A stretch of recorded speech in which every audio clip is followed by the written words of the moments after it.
Go ahead, Nadia.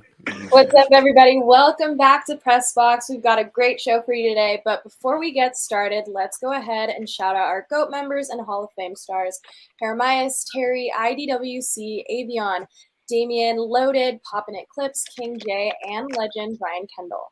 Want to become a member? Click join to see all membership offers. Chat, thanks so much for being here today. Let's get this show started. Yesterday, the Los Angeles Chargers were in Tennessee, and just 2 games into the NFL season, the Chargers left Nissan Stadium with the weight of 2 consecutive losses. Nick Folk's 41-yard field goal in overtime lifted the Titans to a 27-24 comeback victory over Justin Herbert and the Chargers. As the Chargers leave Nashville and are headed back on the road, there's a lot to unpack with this loss. Curious to hear from y'all whether this is more about Brandon Staley or Justin Herbert's inability to finish out games. Random, start us off for the day. Who are you pinning the blame on here? It's time. Brandon Staley, you about to get packed up for real. You about to get packed up. Ain't no way Ryan Tannehill should be lighting up anybody's defense. But Ryan Tannehill lit up your defense. You're a defensive guy. Ain't no way Ryan Tannehill out here looking like the second looking like any shades of Tom Brady at all. But he was coming out there. He was lining you up.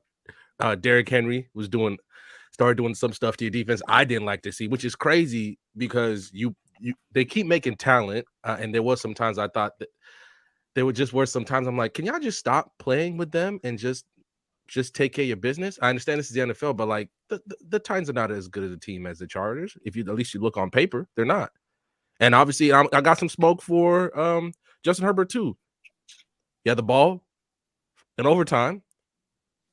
If you won them ones, you knock that out. You knock it out. We should not be watching. What's the kicker's name? The Titans kicker winning the game. So I'm going 60% Brandon Staley, 40% Justin Herbert. Because repeatedly now, you can't finish games. Repeatedly now.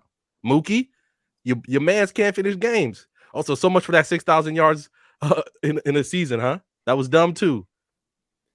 How many more times we'll keep doing this until Staley's packed up. He's packed up out of there. But now we got to start looking at Herbert. If Herbert can't finish games, what we doing? What we doing here? Because he definitely has the talent all over the field.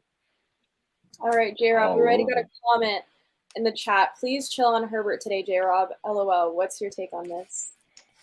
See, let me just clear the air because people think I'm a Justin Herbert hater, and this really has nothing to do with me hating on Justin Herbert.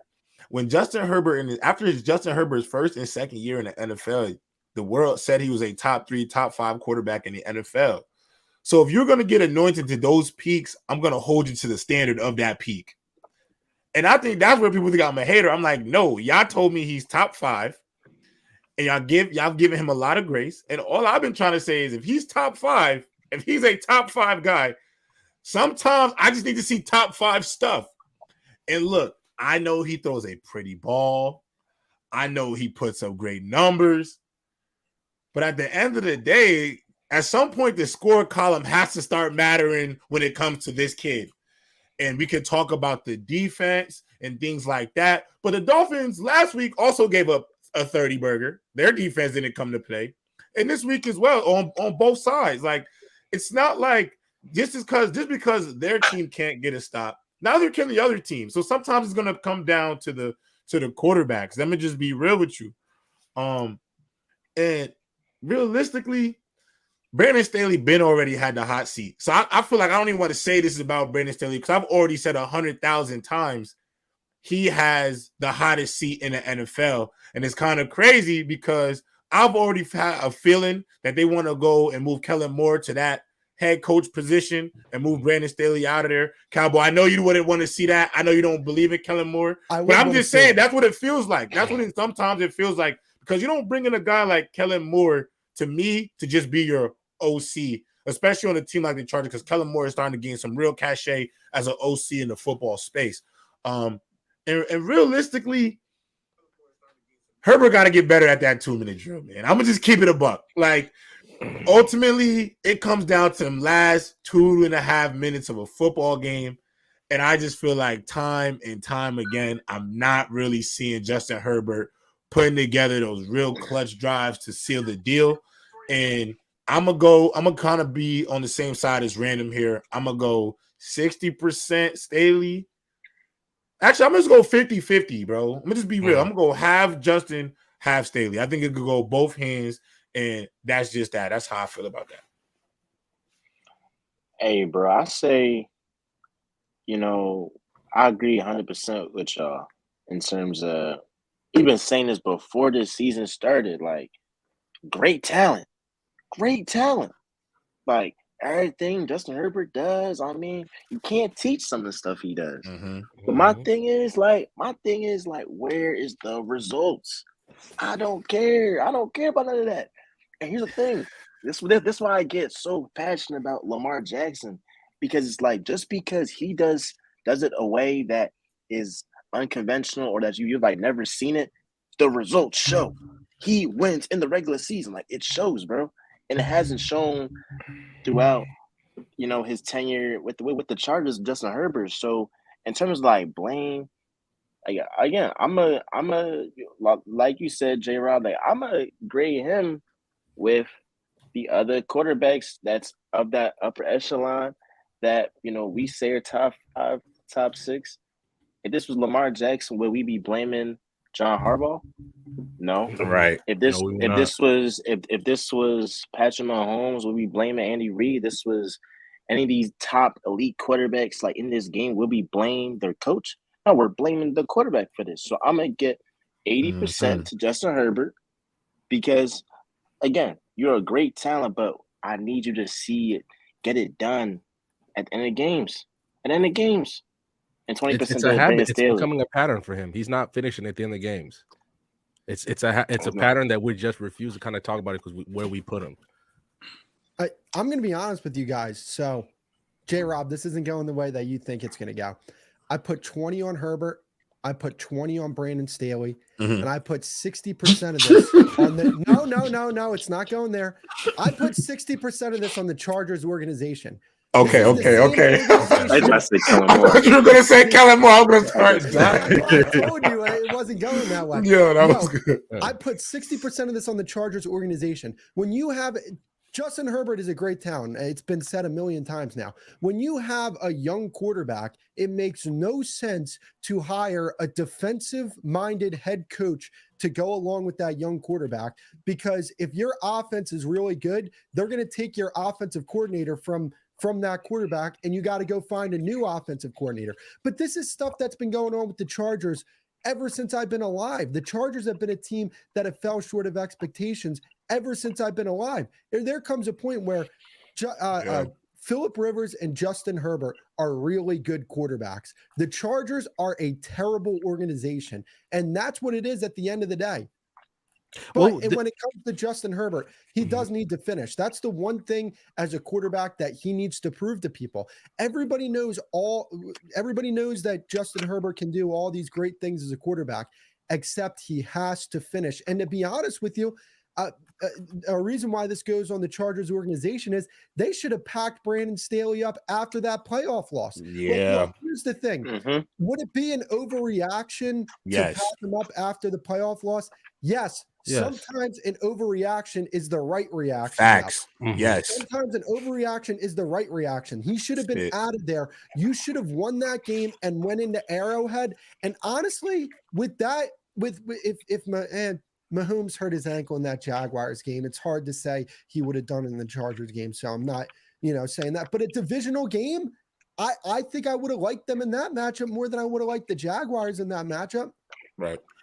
There was a point when obviously when Staley was hired that Dable was doing Brian Dable was doing doing the interviews as well, and they chose Brandon Staley because first of all he was on the Rams coaching staff, and at that point anything Sean McVay touched was getting gold, and then also he was cheaper. Cheaper. And also he was cheaper, and he's right there. And it was like, maybe another thing I saw somebody say was like, well, the Rams are really starting to get momentum. They come in, they have a really good squad. Let's try and hamper some of that. Like, that's gonna matter. You're always gonna be the number 2 team in LA. Y'all just basically the football version of the Clippers. But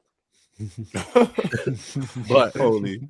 Yeah, but to go with the coach just because he's cheaper, when you've seen what Brian Daboll has done with Josh Allen, like when you're talking about basically rearing a wild horse for a while, you see how Josh Allen has reverted back to his own instincts. Even yesterday, I was so frustrated with how he played.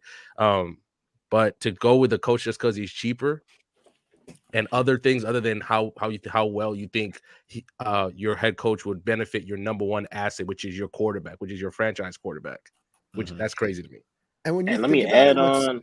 Wait, hold on. Let DP get in on this. Let DP get on the action. Oh yeah, I got this. I gotta hear this. Yeah, DP, you gotta cook real quick, man. Man, when I watch the Chargers, I feel like I got to see one of the things I always wanted to see when I was a kid. Chris Angel and David Blaine. Two of the greatest tricksters in the history of tricksters. Now I get to see that now. Two guys that trick off every game. I always wanted to know what it would look like if they took the stage together. Now we get to see it.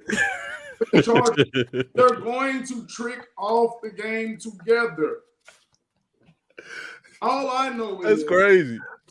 If I'm not even gonna put a percentage on it. I'm going to say there's more to blame on Herbert than there is on their coach. And you know why? If you played sports, you understand this. Coaches make good calls a lot of times, and somebody has to execute it. When Bama, they weren't making the perfect call every time, but guess what their players did? They made it work. Yep. If you watch the Colorado game, 98 yards to go. Shador had to improvise a lot. Improvise. He got it done. TCU, 5 straight drives. He got it done. So what I'm saying is there's plenty of evidence that coaches can call a play and it not be ran right, and evidence a coach can call a trash play in your playmakers, in your top 5 quarterback, who was just the highest paid player in the history of football a couple of weeks before Joe Burrow, has to make and close games. So until your quarterback can close a game, that's going to hamper you. Until your coach can figure out how to put him maybe in a better position, that's going to hamper you. Until they get rid of the coach, that's going to be right. So there's a lot working. But I'm going to say, I'm not putting a percentage on it, but there's a bigger percentage on the guys that are on the field, right? In the SEC, there's a saying. It's not about the X's and O's. It's about the Jimmies and the Joes. Yes, sir. Yes, sir. I don't care what you call them. If I got Julio and you got a 2-star out of Idaho, it's gonna work. This So man therefore, is a menace with them names. I until swear. Herbert starts making plays, hey, you better start putting a watch on him. And that's how, hey, that's what it is. Put that watch on him, man. Put that watch in his face. But yeah, that's man. what it is. The players got to make the play if they're, but hey. I like it, DP. I like it. We got to start holding these boys to the fire, man. Let's go. You know what's The funny though? Like, tricksters. you know how like they say on Twitter, oh, well, if the Dolphins drafted Justin Herbert, like maybe Justin Herbert needs the Dolphins with Mike McDaniel and those weapons. But I mean, granted, it's a what if, but I mean, like here's the thing, you know, like I said, with Justin Herbert, it's all about finishing. If he can finish, he's gonna shut all of us up. Can't keep waiting for it, man. We've been waiting for years at this point. Yeah. Here's No, I the agree. thing. Here's the thing with Brandon Staley too, because I've never been a fan of him. First off, he should have never gotten the job to begin with.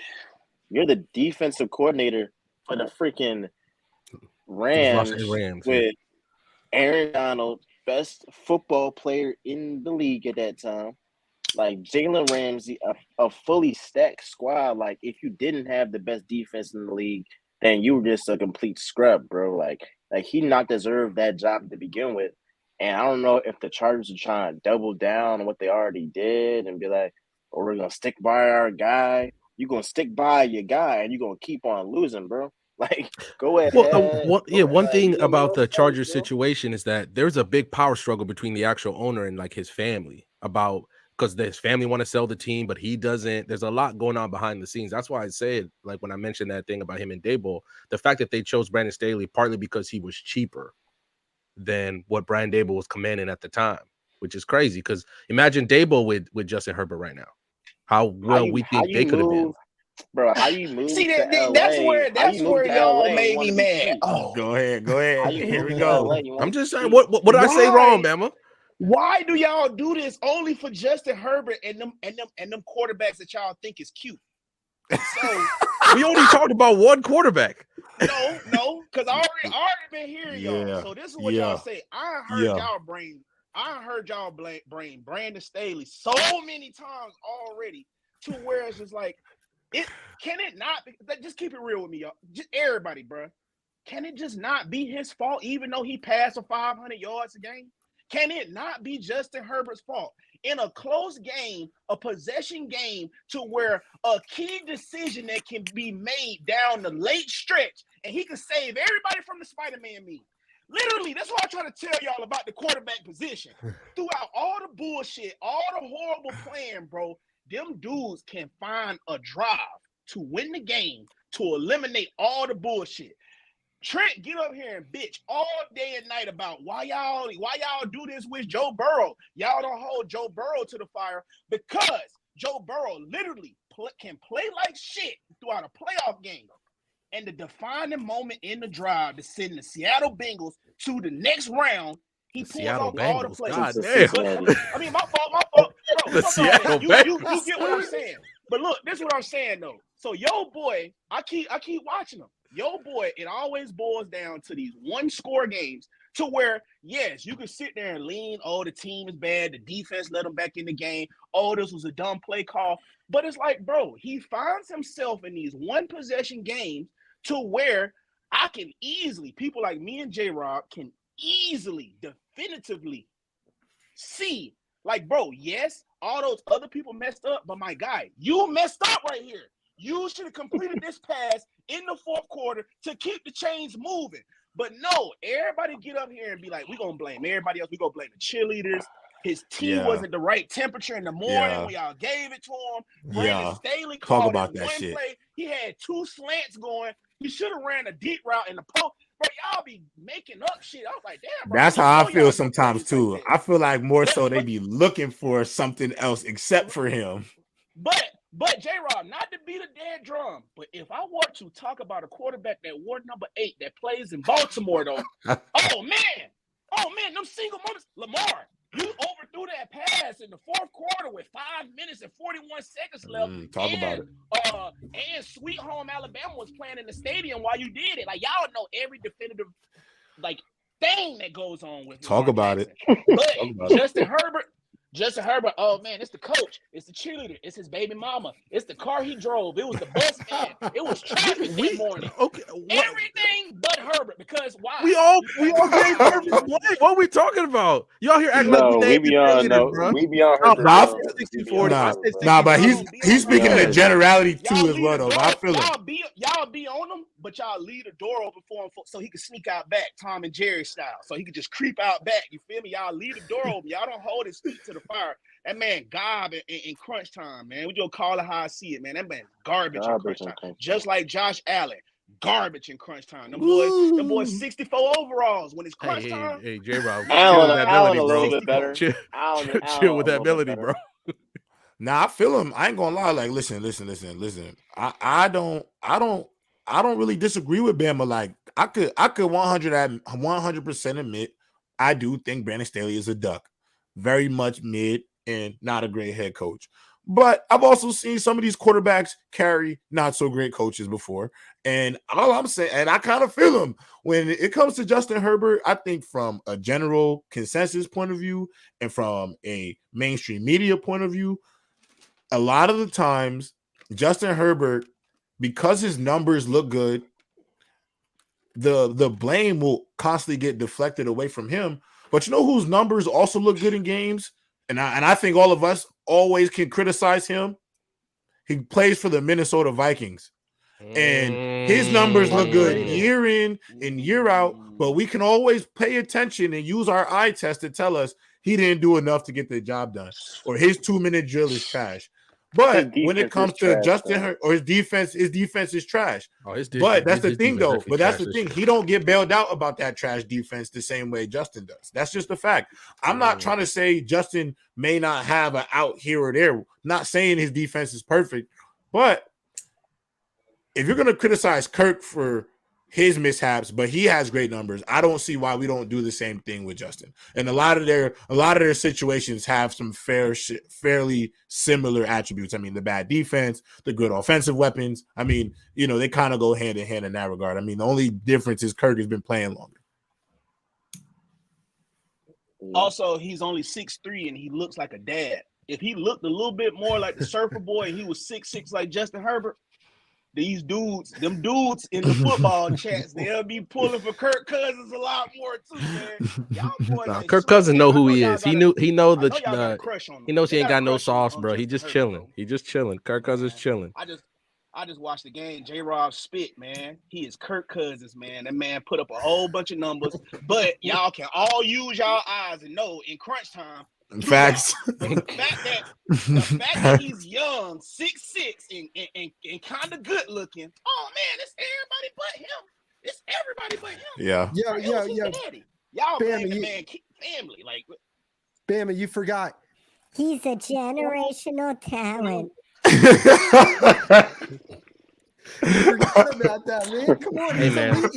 I'm just saying that hair do be looking generational talent. Like, I'm not gonna lie. Ridiculous. Hey, yo. All right, y'all. Continuing on with recapping the slate of games from NFL Sunday. Over in Cincinnati, Lamar Jackson and the Ravens beat the Bengals, despite not having key players like Marlon Humphrey and Ronnie Stanley. Not to mention, OBJ sat out early in the game after tweaking his ankle.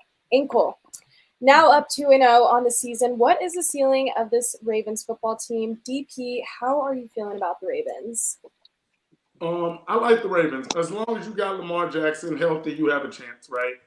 It's quarterback league, so you have a chance.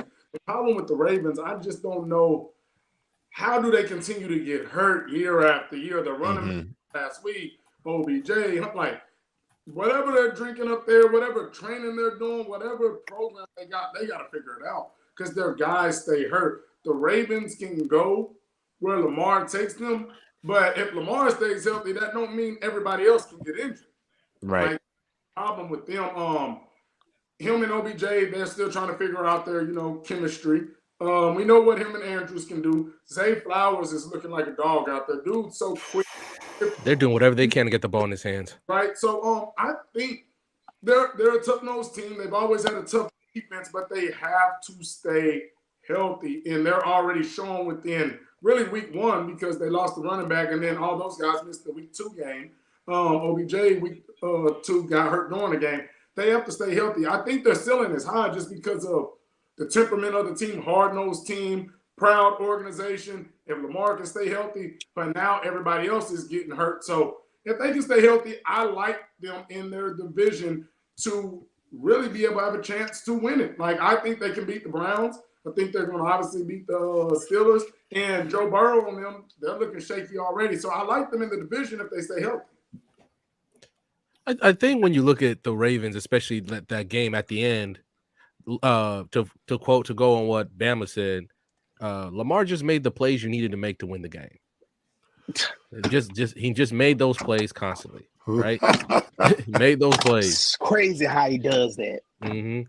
Mind you, obviously, I think a lot of Lamar's detractors, especially Mookie, wants it to look a certain way, a way that we've all kind of seen for years. But we just got to accept that if he's not going to be that great of a passer, like as great as I know, okay, not even like Justin Level's great as a passer, if he still makes the plays and he still can make the timely throws when he needs to, plus it also helps that he's running a more traditional offense this year, which, you put more athletes around him. It's just tough that DP, like you said, with how injured they get every year, it's incredible that they win as much as they do. And I just think people just got to accept, like, I just looked at their schedule too. The end of the season looking a little rough, but I'm thinking 10, 11 games for sure. They may be fighting the Browns, for to win the division for real. But I want to see how the Browns look tonight before I say definitively how they look in their division. Let's be I'm honest here. saying definitively the Ravens winning that division. I don't believe in the Browns. I can't say I don't believe in definitive, the man. Browns. That's definitely definitively. The Do you Bengals believe are in cooked. Deshaun Watson, though, MJ? John Watson, one of those I dudes who believe win in those him. games too. I don't believe that he on the Lamar Jackson like upper echelon level. As of yet, maybe after next year, maybe he can return back to his form on the Texans. But I still think it'll take him another year to get his feet under him and all that. I do think that the Bengals are cooked. Like I do think Joe Burrow was limping into this season. He already aggravated his injury. I think they're already cooked. The Steelers are cooked. So it's going to be down to the Ravens and Browns. And I got the Ravens all day. I think one of the questions was, when we were talking about this, that Ravens young core wide receivers, and we're seeing those first rounders that they got. They got a bunch of first rounders. They got Zay Flowers, Rashawn Bateman, even my guy Nelson Aguilar, who's now is able to catch some passes now when he wasn't able to do that in Philly. But look, Lamar, everybody talks about his accuracy. Did y'all not see the dimes he was throwing though? Like, like back to shoulder, the fade. I'm like, it was great. It was great. So if Lamar play like that, the only team that stands in their way in the AFC are the Chiefs. So as of right now, I have the Chiefs, it's the Ravens, and it's everybody else. See, I gotta disagree. Like, I gotta disagree with that. I think the Browns are the better team. I think Lamar is playing at a very high level right now, but I think the Browns are the better team, to be honest with you. I just think they're better on both sides of the line of scrimmage. I mean, granted, the quarterback advantage between Lamar Jackson and Deshaun Watson isn't something to scoff at. But I don't know why. I just really like this Browns team. They're probably going to let me down, so it'll probably be the Ravens, but that's besides the point. One thing that I took notice of, because I actually bet money line on this game for the Ravens because I knew they were going to dog walk the Bengals. One thing that was very surprising to me was how much success the Ravens had running the football. They ran the football all over the Bengals. And the most surprising part is the Ravens weren't only just missing Ronnie Stanley, they were also missing Tyler Linderbaum as well. So the fact that they were able to have so much success running the football on the Bengals, I think that should be scary for the rest of the league because they don't even have J.K. Dobbins, and they were able to have this much success. Now, when it comes to the running game in Baltimore, Lamar Jackson has a lot to do with that. So that's something to take into consideration as well. But like the ceiling for this Ravens team, I mean, it's got to be as high as any other team in the league. It's got to be, to me, this is a team that you can legitimately say can win the Super Bowl. Mm-hmm. They're definitely upper echelon team. I'm like you, Cowboy, with the Browns. I'm like, just don't do it. Not this time. Y'all so good. Just don't do it this time. I blindly picked, obviously going into the year, I picked the Jets to win the Super Bowl, but I had them playing the Ravens in the AFC Championship. Obviously, with the loss of my franchise quarterback, I'm going to go with the Ravens to win it all because I thought whoever the winner was coming out of the AFC this year. But after the first two games of the season, there's two things that I've probably taken away from the AFC as a whole. We got to stop lying about the AFC as a division, as a conference. I think we might start to be overrating it every year because I feel like this is the same thing that happened last year. We looked at the AFC West as this juggernaut conference, and it mightily disappointed us. Obviously, the way the AFC East looks, we probably know is going to be either the Dolphins or the Bills. And I think most of the other conferences, like the AFC South, is nothing to be excited about. So if I'm looking at the AFC right now, my favorite to get out of the division are the Ravens. MJ, I think you hit it on the nose. I think Burrow should have probably sat them first two games of the year. I understand they were division games and how important they were, but that calf doesn't seem right to me. He looked hurt both games. Honestly, you could tell he got some sort of stiffness or lower extremity injury. And with that being said, Lamar Jackson, their ability to still win games despite being your best corner, your starting left tackle that you paid a bunch of money to, and your first round draft pick center are all not playing, and you still find ways to win with your backup secondary. You lose J.K. Dobbins. You have Gus Edwards, who's been consistent. You add Justice Hill. And this team is just going to get better and better throughout the year. And I think, throughout the season, I think if you add Ronnie Staley and Lindenbaum back into a lineup already with the weapons that they're starting to develop with, Nelson Aguilar played like MJ said, looked like he could catch the rock again. Rashad Bateman's going to be good. And in OBJ, I really think they just didn't let him play the rest of the game more precautionary than anything else. I don't think this is something that we should really be too worried about. But the Ravens, Lamar's my MVP pick, and I think this will be a great chance for the Ravens to go out there and really make some noise. Because if I'm the Ravens, I'm looking at the outlook of the AFC. The two teams that really scare me the most would be the Dolphins and Patrick Mahomes. Mm-hmm. And so with that being said, like right now, if I'm the Ravens, I feel like I'm in a really good place as a team because obviously we know we're talented enough to still win despite not having some of our best guys. And when Marlon Humphreys comes back on that defense, that'll bolster them up really well. So I'm excited to see what the Ravens become. But right now, my ceiling for them is definitely a championship. Do you think the Browns have a chance to win that division though, J-Rob? Oh, of course. Hell yeah. I love the Browns this year. I know people are kind of skeptical. You're just looking at their history, MJ. I can't get lost. I can't get lost in the name because the talent on the roster is unreal. If you look at Deshaun Watson, I looked at last year and I really didn't look at that last year like a big deal because he hadn't played for a full year. And those games he came in the back end of the season for, realistic to expect him to come out and be the old Deshaun Watson those games last year was so unrealistic. So essentially, I'm looking at this season and what the Browns are capable to do. I think tonight will be a great test because even though the Steelers got absolutely trounced, I do love that Steelers defense. I think Minka Fitzpatrick is the best safety in football. I think TJ Watt is one of the 3 best defensive players in football when he's at his best. I'm high on Joey Porter Jr. as a corner. I think he's really talented. So when I look at that defense and that team, I think this is a good test for Deshaun to see if he's really gotten his sea legs back. But I think the Browns could definitely be a contender. But I have to admit, I'm still riding with the Ravens at this point because random Bama, y'all notice, like to me, Lamar Jackson in the regular season has shown me time and time again he will make the plays needed for that team to win.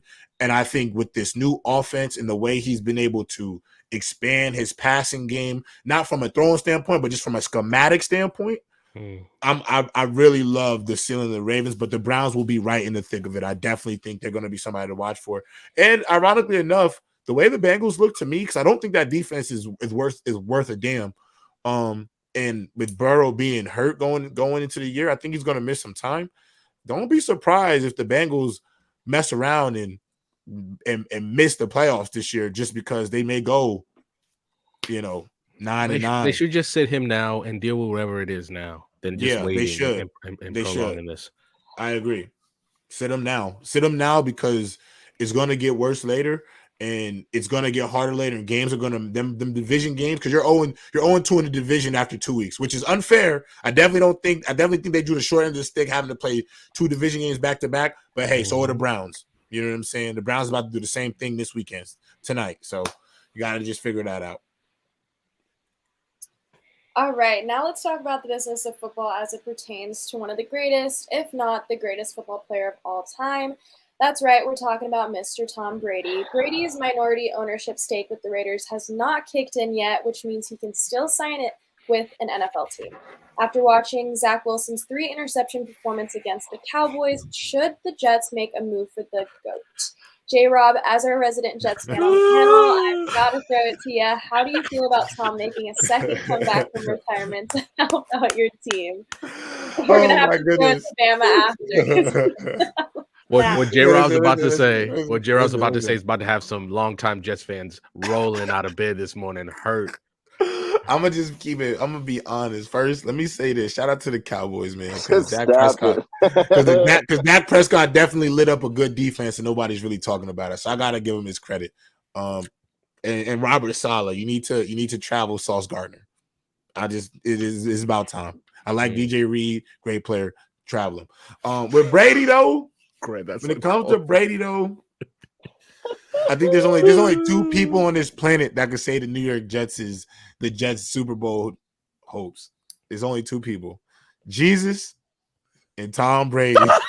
And Tom Brady. They're one and the same now. They're one and the same. Jesus and Tom Brady, the only people who He can said say the Lord's son and the goat.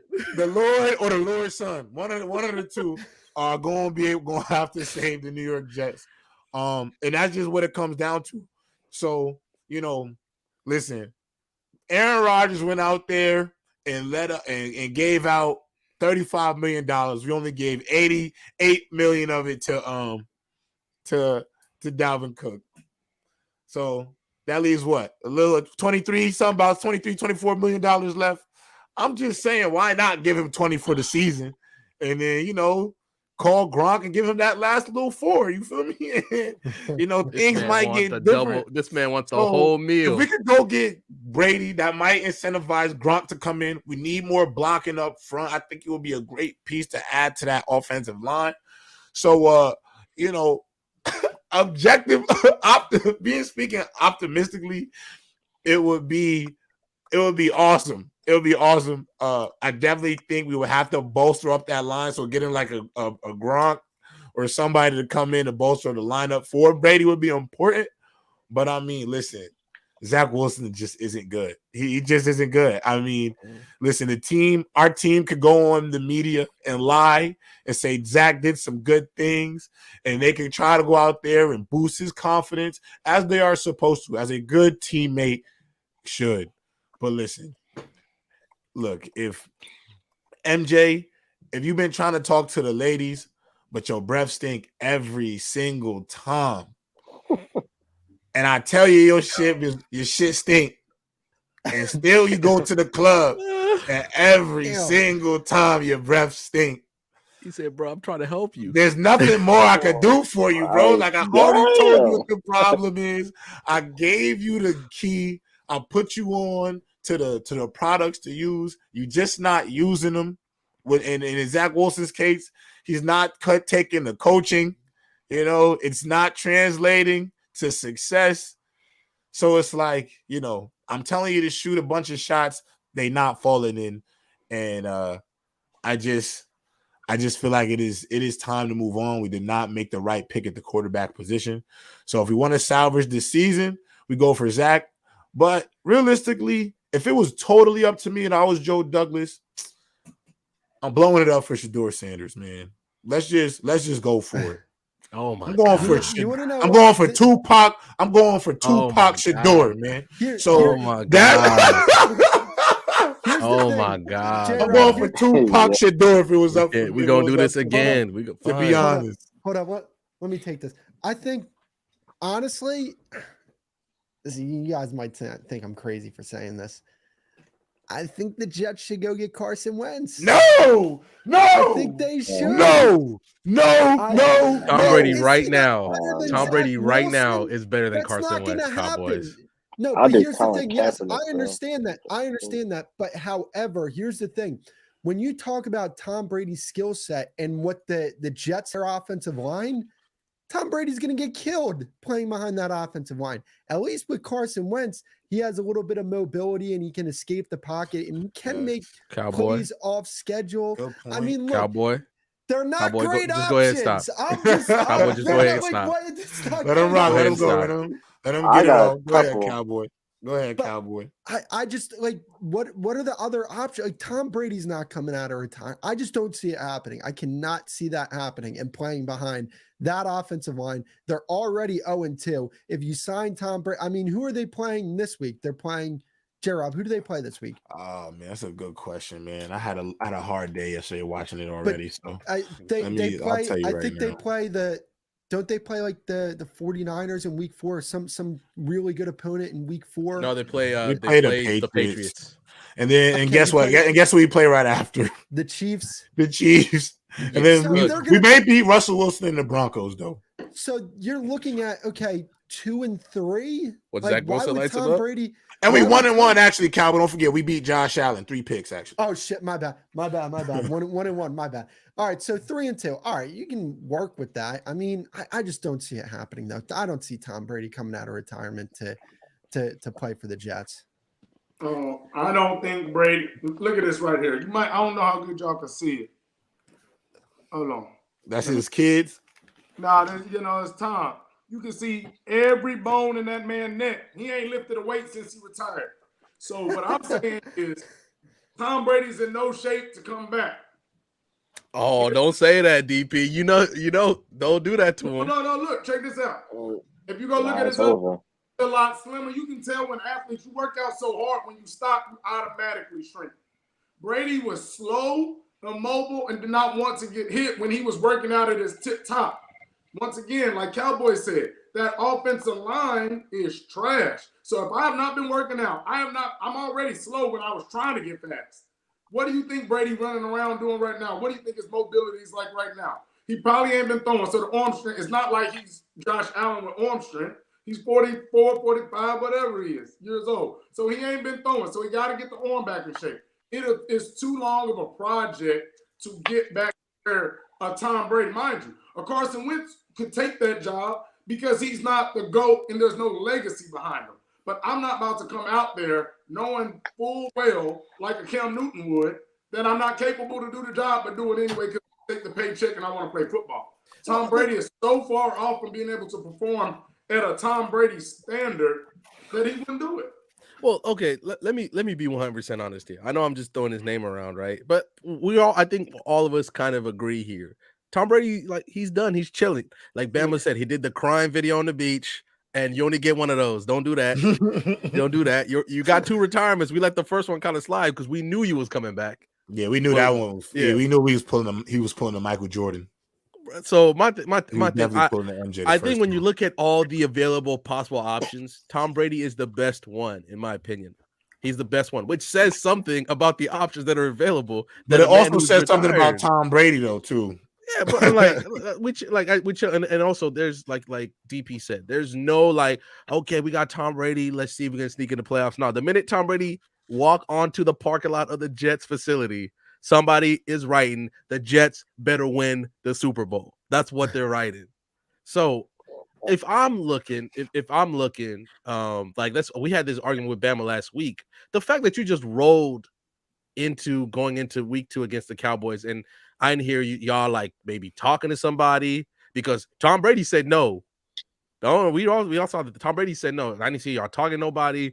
Maybe I didn't hear about y'all making any calls. Y'all just said, you know what, we're gonna try Zach Wilson this week against a very good Cowboys defense and see what happens. That's where I was like, if that's what you do, then that's what you're telling your fans. We are just taking the season. I'm like, you got a great defense, or you got at least a pretty good defense. I don't want you to waste this year on Zach Wilson. Zach Wilson sold us everything we can. Go call wherever Taylor Heineke is at. Go call the Colts for Gardner Minshew, even though obviously now because AR-15 is hurt. Yeah, like Trey, go call all these people. No. That's your bad, Cowboys. I'd be honest, if we were to really make a move for somebody, the best option in reality is Taylor Heineke. He's the best option. He's the realistic best option because he has the mobility. He has the mobility. He's won games that actually meant something. He's not afraid of the pressure. I think he still believes he's a starter in the NFL. So this could be a good opportunity for him. And at the end of the day, I mean, like I said, and like Bama said, the team that we have, we still need. He's not shaking the room. You know what I'm saying? It's really a matter of, to me, is what just Joe Douglas and the organization want in terms of he's bad, Michael. Do you want to go for a playoffs? Do you want to go for the playoffs, or do you want to get a higher draft pick? And that's what it really comes down to me is what's the goal for the year now that Aaron Rodgers is out? Because it'll really be a miracle for him to come back off that Achilles in January. Go ahead, Ben. So one thing I'll probably say about that with the Jets, two quarterbacks I will probably say y'all should look into. One, even though he don't move the room, it's still like some type of like Jacoby Brissett. No. So I was thinking more so Marcus Mariota would be the first one. I know people turn their nose up at it. But Marcus was solid, bro. They just ruined that man's career sending him over there at Tennessee in the beginning phases of Tennessee. The second person, I believe, and it would add a lot more drama to the soap opera we call NFL football. The Jets should try to make a move for my boy Trey Lance. No, the Cowboys just traded for him. Why would they trade him? Yes. Bama, if they trade him, what does that say? That don't Bama, matter, bro. if the Cowboys really, trade him really immediately, what does that say about Trey Lance? If they trade for him, if they trade him immediately, that means the little bit of practice that they had with Trey Lance, they were like, we got to get this dude out of here. Though, the only thing they did with the Cowboys, if I'm Trey Lance, I want that. Was exactly, you feel me? So the only thing the Cowboys did. The only thing the Cowboys did is some typical Cowboy shit, bro. They had no business. They had no business. They had no business making a trade for Trey Lance. I agree with him. If they trade him, Cowboy didn't like that trade either, so he not fighting. I agree. What I'm trying to explain is, first off, you trying to make the logistics. You trying to make sense of it, dog. It's no sense. It was no sense when they traded for him in the first place. It made no sense. So, since we already on this shit show, you might as well just keep it going. They need a QB to kind of move the needle. And I've been thinking on why do they need one? They have enough dogs around in the Jets. You keep talking about oh, I got somebody. Why do we have to? So, we're going to go back to last Wednesday and we'll tell them again, J-Rob. The team that you guys have is a win now team, bro. Yeah. You start bringing them game managers Trey Lance is not a win now quarterback. Essentially, it's going to end up being the same thing to where the team gets bored and the morale is going to drag down and you end up tanking anyway. You're just going to take a longer way to tank. So you're going to just take a longer road to the tank session. Taylor Heineke gives the Jets a better chance to win than Trey Lance does. You want to know who gives? Yes, I rather. That's what you've been drinking. You've been drinking Heineken. You want to know? No, he don't. Yes, he does. You want to know? Yes, he literally does. You act like he wasn't going. He did get in a shootout with Tom Brady in a playoff game. What are we talking about? Taylor Heineke did that. What has Trey Lance done? What has Trey Lance done? Acting like a dead clock, not right 2 times out the day. What has Trey Lance done, Bama? What has Trey Lance done, Bama? He only played 47 seconds of football. Nobody knows. You didn't even know. I'd rather take the quarterback. Yeah, we don't know. We don't know Trey Lance. We don't know. That's what. Then why the Cowboys get rid of him? Then why the Cowboys get rid of him? Not Cowboys, the 49ers. Why the 49ers get rid of him? Oh no. Because Brock pretty better. Brock pretty better. That's what it is. Exactly, which should tell you what something. it is. Brock pretty better than Dak. That Purdy mother effer, man. Better than third overall. You don't believe that? He couldn't even beat Sam Darnold out for a backup QB spot. Bro, you talking about a bunch of irrelevant stuff, but the realistic bunch of irrelevant stuff. How is that not relevant at all? The reason why it's irrelevant, when he first got his first chance, bro, it was in a monsoon of weather conditions. Then boom, he breaks his ankle. So one thing about quarterbacks, they must develop a rhythm.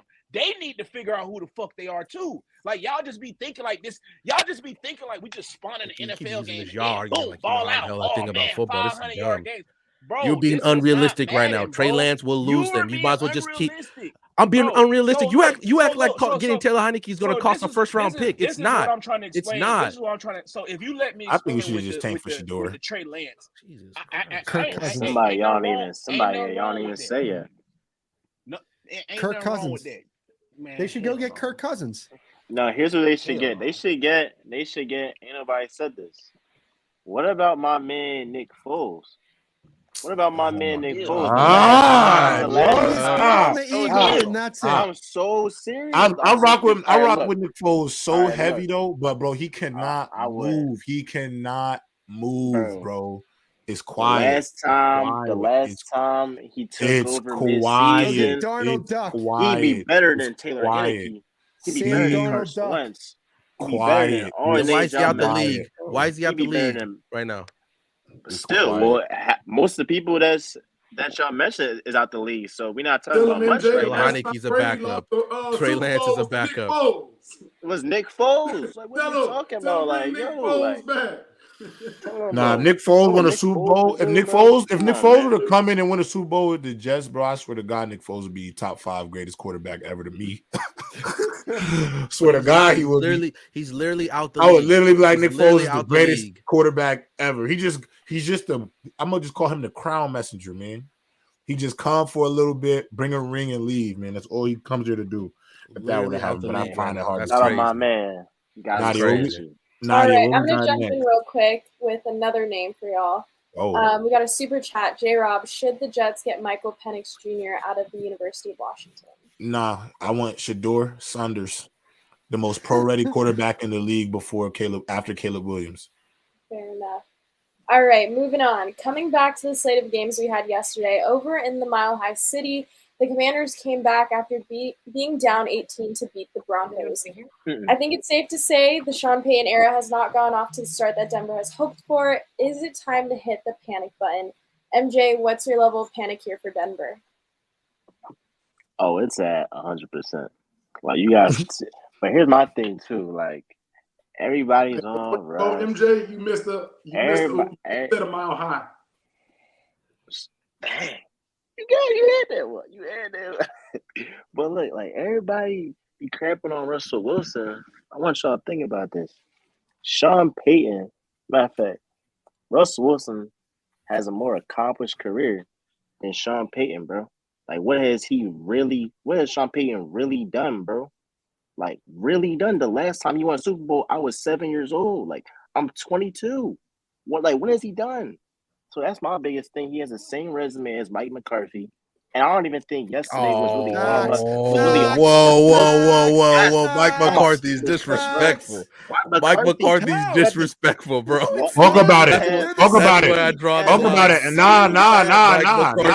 It's not random. He's not lying to you, bro. Talk to this man, MJ. They each They're the same guy. Mike McCarthy's just fat. That's all. They each had one Super Bowl win, and Mike McCarthy has gotten results for the Cowboys in the regular season. He has, bro. It's been a lot of 7-9 seasons with them Saints that nobody wants to talk about with Sean Payton, bro. So yesterday, I think, Russell Wilson, did he play up to his, the standards that he had back in Seattle? No, but he played better than he normally did, especially last season. It come down to coaching, bro. But their season's over. You lose to their season's over. It's chopped, and I want to see what the excuse now is for guys for a guy Sean Payton. Yeah, bro, it's over, bro. Like, you can't beat the Raiders or Commander. Like, come on, the Commandos. All right, Bam, are you a little bit more confident on the Broncos? Who, me? Yeah. I think so. Well, I ain't gonna say like, oh, they just finna win the division or whatever the case may be. But what I looked at is, so this is the thing I looked at, especially with Sean Payton. I know sooner or later, for like, just throughout synergy of just working through with each other, that's gonna come together for us with the team camaraderie. That's eventually gonna come together. What I thought Sean Payton was bought in for was truly to get Russ back cooking, whatever, because whatever that dude was cooking, he was cooking some bullshit, like straight up bullshit, prison food. Like we ain't want that. You feel me? So from what I can see, the past 2 games, even though it hasn't ended in victory for them, I can at least say it's a small victory because we can definitively say Russ is playing way better than last year. So I don't think he had a performance like this last year at all, right?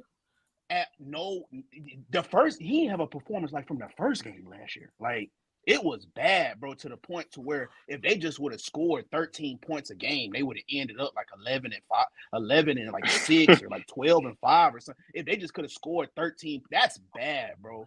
So the fact that sucks, bro. He put up 30 plus points, dog, 3+ TDs, like, so now in my mind it's like, okay, he might not be MVP-esque Russ, top 5 QB, but now he's not in his head as much as he was last year. So now we can win with this right here. Like, we could figure out how to string a win together.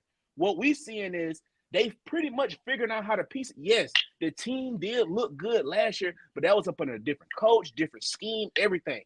Now you got to get used to how Sean Payton like his crew ran. So that's pretty much all we finding. They was competitive in all of these games. It's not like they just got their ass whooped like the Giants. They was competitive in all of these games. So in my mind, and then y'all sleeping on the Commanders. The Commanders might be the best team in the NFC East. That we'll say that for a different story. Cowboy. We gotta get on them, bro. Just I ain't gonna say that. I ain't gonna say that. Outside of this, I'm going Commanders after that, bro. That's crazy. But that's just because I'm messy. I'm messy like my mama. Crazy, bro. I'm messy just like my mama. Ain't no way, Sam Howell. I'm messy like my mama. He's trying to Ain't get no way his Sam bag. Howell He's be like Second cooking best that team. Dallas trying to get his defense. bag, bro. Second best team over there in the NFC East, Washington Commanders. So that's not really a bad loss. They got Eric Bieniemy over there, so he looking to really prove what he could do too. So I mean, that's not really a bad loss, and that defense really be buzzing. Y'all be sleeping on the Commanders defense. Like they can really get crucial stops when they need them. They got some players over there. Russ Cook all day. What are we talking about? I'm sorry. You got to address that. I'm sorry. You think that the Cowboys defense would give up 33 points to Russell Wilson and that Broncos team? Yes. Ain't no way Sam Howell is doing that. The closer.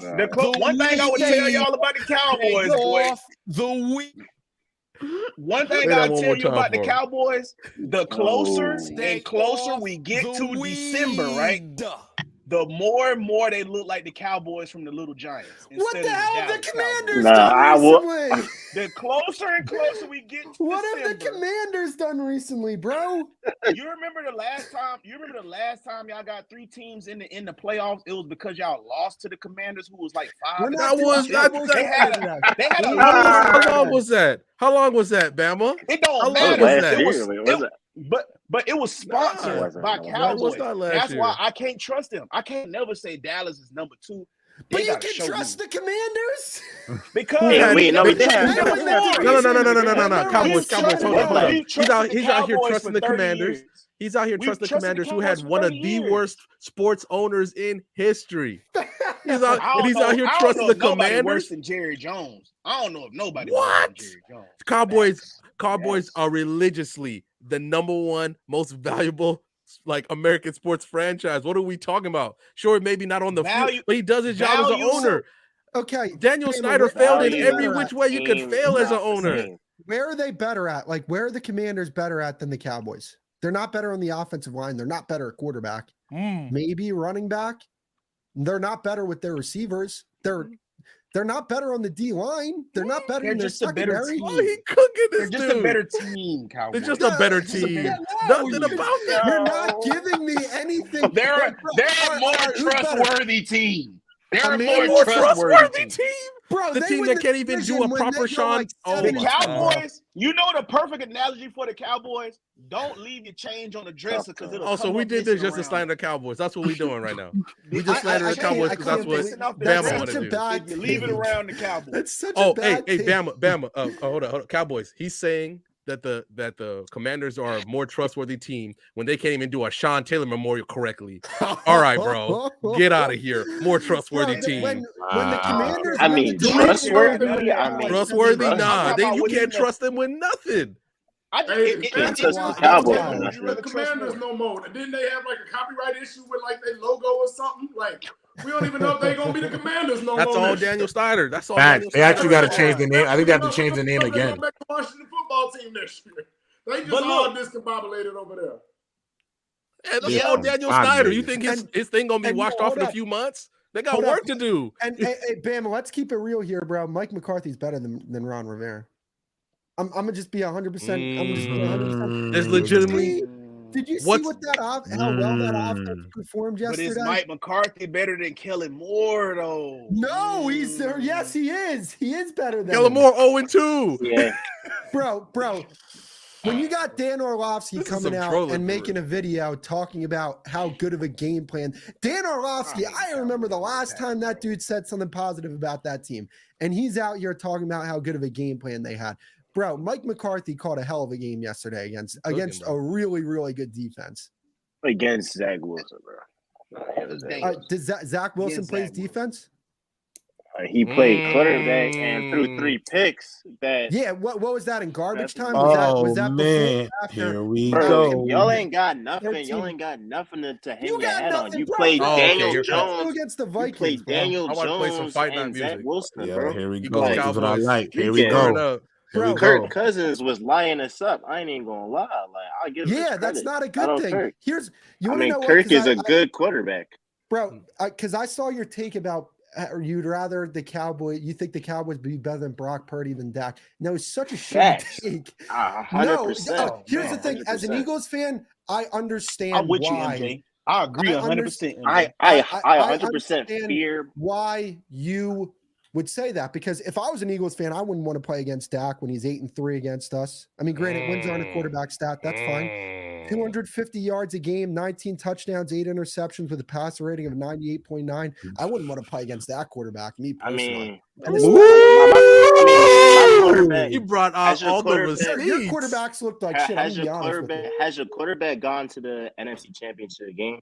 Has he gone to the Super Bowl? Has he gone to the Super Bowl? No, he hasn't. No, he hasn't. Okay. No, he hasn't, and that's fair. But I asked you the last time, and you didn't give me a good answer for this. He lost to Brock Purdy, though, right?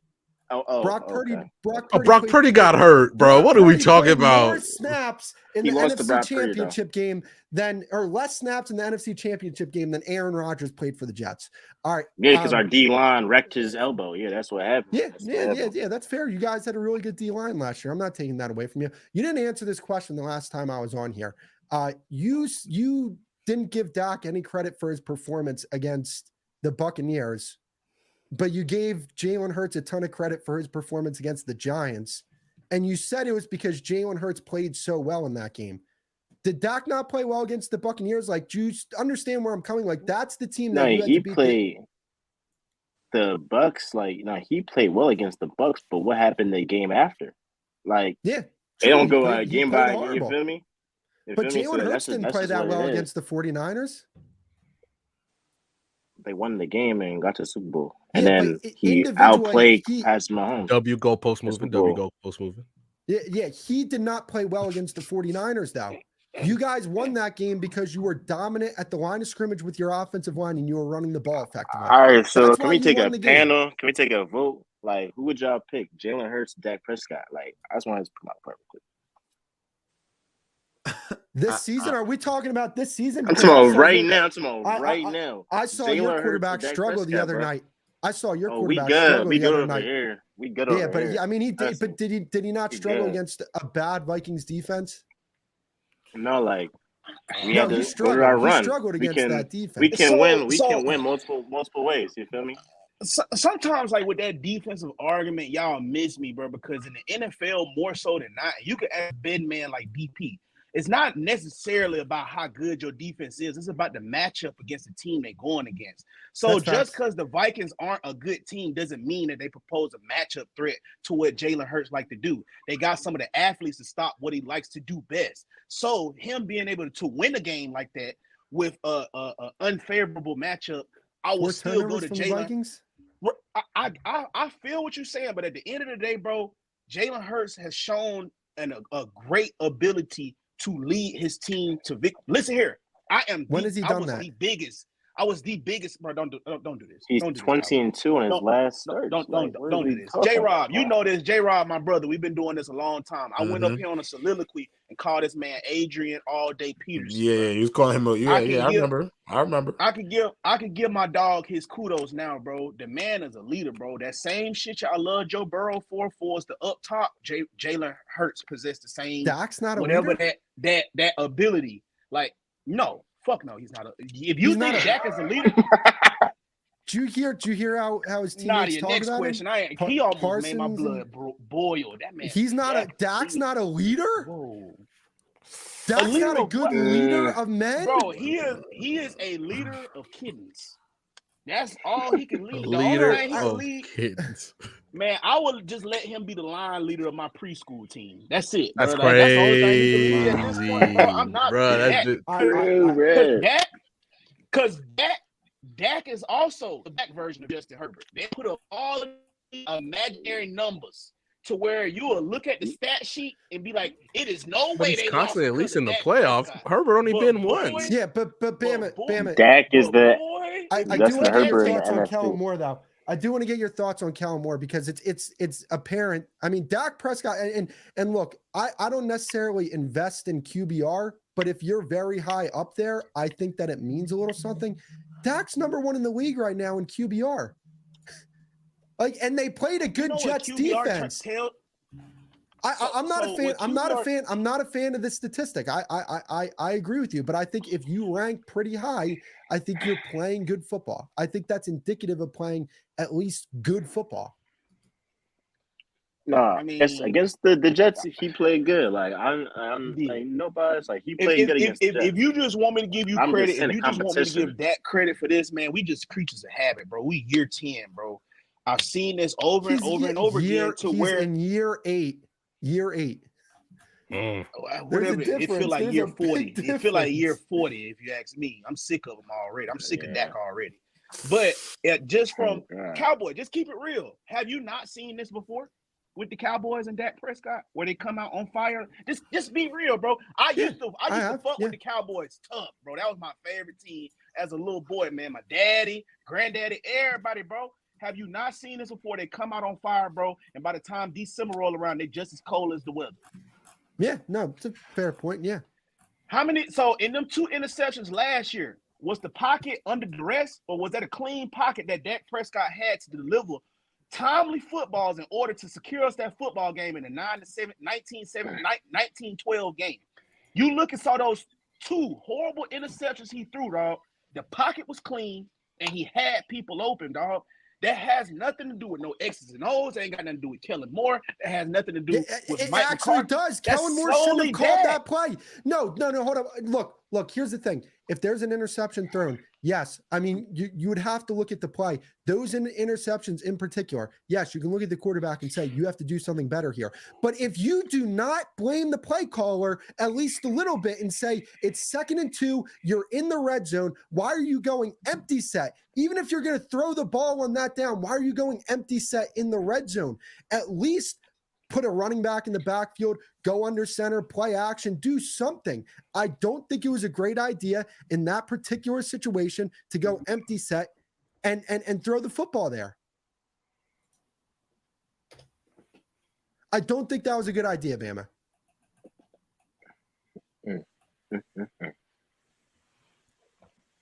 What was the topic about? We kind of strayed away there. We were talking about the Broncos and the Commanders, but we'll go ahead and move on. Speaking of comebacks, Mr. Danny Dimes of the New York Giants had himself a nice comeback with a 21-point performance and a big second half. What are y'all's thoughts on that Giants Cardinals? I'm gonna start the tone on that. Please let me get the floor on that. And the resilience of the Giants. All right, J-Rob, start us off. Because Trent texted me last night. Talk about let's go. It's not about how you start, it's about how you finish. Let's go. Yo, Trent, I'm not trying to hear bro? none of that from none of you Giants fans, bro. For real. Because I'm gonna just keep it 1,000 with y'all. If y'all going to sleep at night, laying your heads on that pillow at night, feeling like you are confident about what you saw on television because y'all had a 21-point comeback against the Cardinals, which let me just tell y'all right now, Giants fans, I promise you the Cardinals are so happy that y'all came back. Mm-hmm. They did not want to win that game to begin with. So the fans, thank you, Daniel Jones, for coming back. But let me tell y'all something to realize here. You played the team that is going to have Caleb Williams next year. You know what that means? They're going to have the worst record in all of the NFL.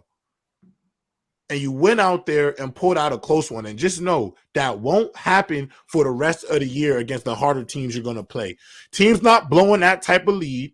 You're not going to have Josh Dobbs out there looking like 2017 Carson Wentz. It's not going to look like that, bro. It's not going to be that. And at the end of the day, that team is really whack. And I want y'all to know y'all not making the playoffs, bro. I'm dead not jacking it. I don't feel confident about that. Y'all don't look like a playoff team to me. Y'all don't look better than the Commanders to me. That Commanders D-line is going to give y'all so much trouble. Y'all are legitimately the 4th best team in the division.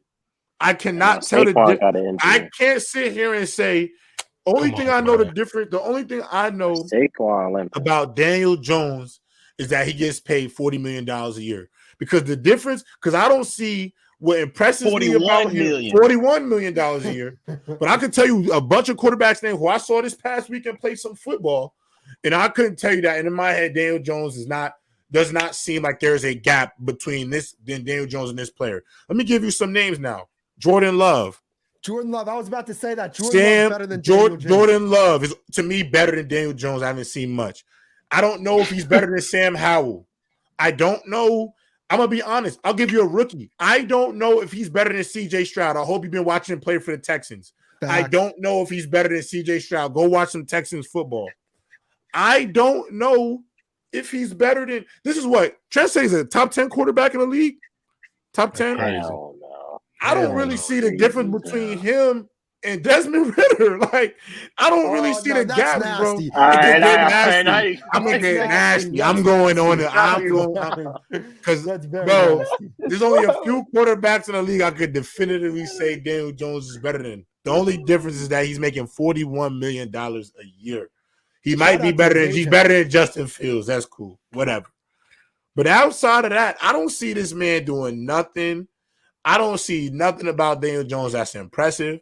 I don't see his game translating to anything more than maybe a few wins here and there. And realistically, Giants fans, I'm not impressed. Y'all shouldn't be impressed. Nobody should come away from that victory feeling confident. And to Trent, who tried to compare that victory to Deion Sanders in Colorado and how he felt, it's not the same. It's not the same in no way, shape, or form, because that was a college rivalry in school. That is college rivalries. You should know as well as I know. You get up on a different type of the bed to go play your college rival. We've seen Auburn upset Alabama before when they had no business doing it. They tried to black my eye last night talking about that. They tried to black my eye and jump me last night on open field. These niggas did. They tried to jump me about that. Thank you. We've seen. Now we got to do this again. He's right though. I've seen an Ohio State team that we were not that great. We literally had every sanction in the world against us for recruiting violations from the Jim Tressel era. And we know what our Super Bowl was? We beat Michigan at the end of the year, knowing damn well we wasn't going nowhere. We wasn't going nowhere. So with that being said, I'm not about to – don't compare that. Don't compare that, NFL, because NFL and college is two different games. Colorado State played their best game of the year against Colorado, and that was because their coach went up there and hyped them up. The pressure of the game, the pomp and circumstance. Shit. If you're going to tell me that, then we should be worried. Then I should be worried about Boston College because they survived Florida State. They lost to Florida State by 2 points. It was a 31-29 game. Should I be worried? It happens. That's college, and you know the name of the game. The NFL is a whole different monster. You was in a dog fight with the Cardinals because that is the type of team y'all are. That wasn't no off night. That's who y'all are. So that's why I'm gonna just disrespect the Hold on, Giants. let me beg you, bro. Respect. Go ahead, MJ. Tag in. They trying to compare this. They trying to compare this to Jared Goff, his bad win against the Chiefs. It's the Chiefs. They just won the Super Bowl, bro. Like, y'all talking about the Cardinals, who's trying to take the number one pick, and y'all barely won that game. Versus Jared Goff, who won the primetime game of the year, or not, maybe not game of the year, but a primetime game against Patrick Mahomes and the Chiefs, bro. You cannot compare those two games. It's not selective glazing. It's just literally not selective. It's a fact. It's not selective. That's just a fact, bro. Like that was a terrible win, no matter how you slice it. Thank you. I ain't gonna lie, Trent. I wish you was on here, bro. Like if you could just step out of class, bro. He just said something. He about to go back to the crib. He about to go to the crib right now. Mr. Nasty Man coming soon. Right. Trent sent in his super chat. He said, "Can I be in class in peace? J-Bot want to pick and choose when he won a victory lap off a week 2 game. We know it was a bad win, but when the Lions had a bad win versus the Chiefs, you were glazing Jared Goff. Sad." Exactly. So I see now. I'm like, you can't compare Jared. Bro, the lengths in which Trent will go to compare shit, it don't even make sense. Like, y'all seriously gonna? If you chat, Graylin Marshall chat. Let me really ask shot with real seriousness here. Y'all see a comparison between Jared Goff beating the Chiefs and a Daniel Jones comeback victory against the Cardinals? Like, are we serious, y'all? Like, are we like? Can we get a grip? Oh, wait a minute. He said send the link. I'm gonna send the link, but can we get a grip? Like, can we get a grip? He said, "Nah, like, screw class. We fighting." Can we get a grip? J-Rod, let's not act like before the season started, bro. The Cardinals literally said sweepstakes for Caleb Williams. Bro, before the season even started. Come on, bro. Told you, Yeah, we need that under government investigation. We already knew what type of time that team was finna be on. Somebody Facts. texted to him. Coming back versus the Cardinals, you're glad to see it because it happened, right? You don't want to lose to them, but it's not nothing to rejoice over. It's still NFL guys, and you came back from 21, right? That's a big thing. It's different being 7-10, and then you want coming down from 21 against a group of us is tough in the NFL. But Danny Jones making $41 million, and you just got skunked 40 to you got skunked 40-0. You was down 21-0. So technically, if we was on these sticks, you wouldn't even got to play the second half because you was down 21 again. You would have been off of these sticks already. Hey, we just gotta sit there and think about it. Yeah, it's tough to see somebody getting paid that much and doing what he's doing. And not to change the subject, but Adam Schefter just dropped Patrick Mahomes. Just got a new deal. Word. For 2023 through 2026, he get $210 million, the most ever in a 4-year span. They said, my God! And they're gonna revisit in 2026. So I knew that was about to happen. Patrick, like, bro. Oh man, looks like we got a topic for Wednesday, Nadia. That's the topic. Yeah, he's like, I'm about to be the 12th highest paid quarterback in the league. I'm looking at Danny Jones getting smacked around, making more money than me. Facts. So like I said, we'll get to that one at a different time, but that actually just dropped. But yeah, Daniel Jones, like I said, impressive to come back from 21 against anybody, but we should never be down 21 to the Cardinals to begin with, let alone 21. It wasn't 21-42, and your defense wasn't it was 21-0. That means you're not about it, doing anything. VP. Come on, that's crazy. I ain't gonna lie. Can't have no confidence in that. Like, you can't walk away feeling good about yourself after that. There's just no way. Like, you saw. There's just no way. Like, you watching these other teams. $41 million quarterback. Like, you got to play the Eagles. You got to play the Eagles and the Cowboys first and foremost. That in itself is going to be a problem. That itself. So speaking of the schedule, who they playing next week? 49ers. After that, Seahawks. After that, come on, brother. The 49ers about to feast on them boys. It's going to look like the same Dolphins, thing. And it's Bills. Like, after week 7, they might be 1-6, bro. Like, it might get bad for you, Trent. I hope you hop on, bro. Cause Trent, you can't. I need to see you defend your team. It's no disrespect. It's no disrespect. It's just like what it is, bro. It's what it is, gang. Like, it ain't even about no disrespect to your squad, bro. It's just like, to sit here and act like you don't know what it is. I love your optimism. We need that in sports. That optimism is important, but sometimes, you got to get Trent, Trent, just so you know, it's not personal, bro. Y'all still gonna have the best special teams unit in the NFL, bro. Shout out to your pops. Shout out to your daddy, bro. Really, we not fully hating on y'all before it's offense and defense. Nah, y'all boys ass, boy. Y'all out of it. Now you got to really understand, Trent. We want to see you be great just because your pops is the coach. You let us see another black man's unit shine, bro. Don't get me wrong. Of course. The minute your pops organization decided to give that man $41 million, you wasn't trying to win for real. But at the end of the day, Trent, we gotta look in the mirror and we gotta just tell the real story, man. And sometimes in life, we just the truth hurts. The truth hurts. We ain't going crazy the amount of video the results we want, man. It just happens that way, man. We just not always gonna get the results we've been looking for. And so it's mediocre quarterback play. They've just been getting that for over a decade. And I really don't know if they're better than the Commanders. I'm not trying to be funny when I say that. I'm saying that being dead ass. I really don't know if they're better than the Commanders are scrappy, bro. That's a scrappy football team, bro. And them some of the most scary football teams to go against, some scrappy teams. Lions, another scrappy team. Like, they don't care. They go figure out a way just to hopefully we talk about that game today. Shout out Bieniemy, bro. Bieniemy got them boys playing, bro. Yes, he does. You might have to start. He out here beating some allegations right now. Yeah, yes, sir. Is Mahomes a Bieniemy merchant? Nah. Stop it. We was letting you get away with some trolling before, but now you're going too far. Yeah, nah. That was so bad. He had to apologize. Not MJ. MJ is good. MJ Mahomes is dead good. He's good at this. He's good at this football game. We got some. Do we have any super chats? Like, where are the super chats at? Are they donating? We do. I mean, we have some random ones here from Angie.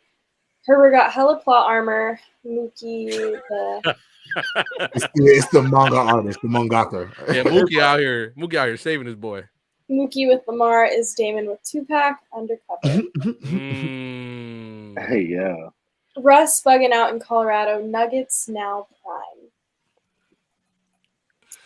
So, do we want to wait for Trent, or are we ready to go on to the next topic? I mean, that's the thing. Trent gonna take us, man. Yeah, I ain't gonna. Let's wait for him to come back. Let's go on the next. He say got two. Let's go to the next topic. He gonna have to do the next topic, and then we'll get to his bum ass Giants when we feel like it. You know, he gotta go with the panel of the show. He not about to come here and shake the room or nothing. Over in Tampa Bay, the Buccaneers improved to 2-0 with a 27-17 victory over the Chicago Bears. After the Buccaneers' 2-0 start, should we be taking them more seriously in the NFC South? Bama, how do you feel about the Bucs being taken more seriously?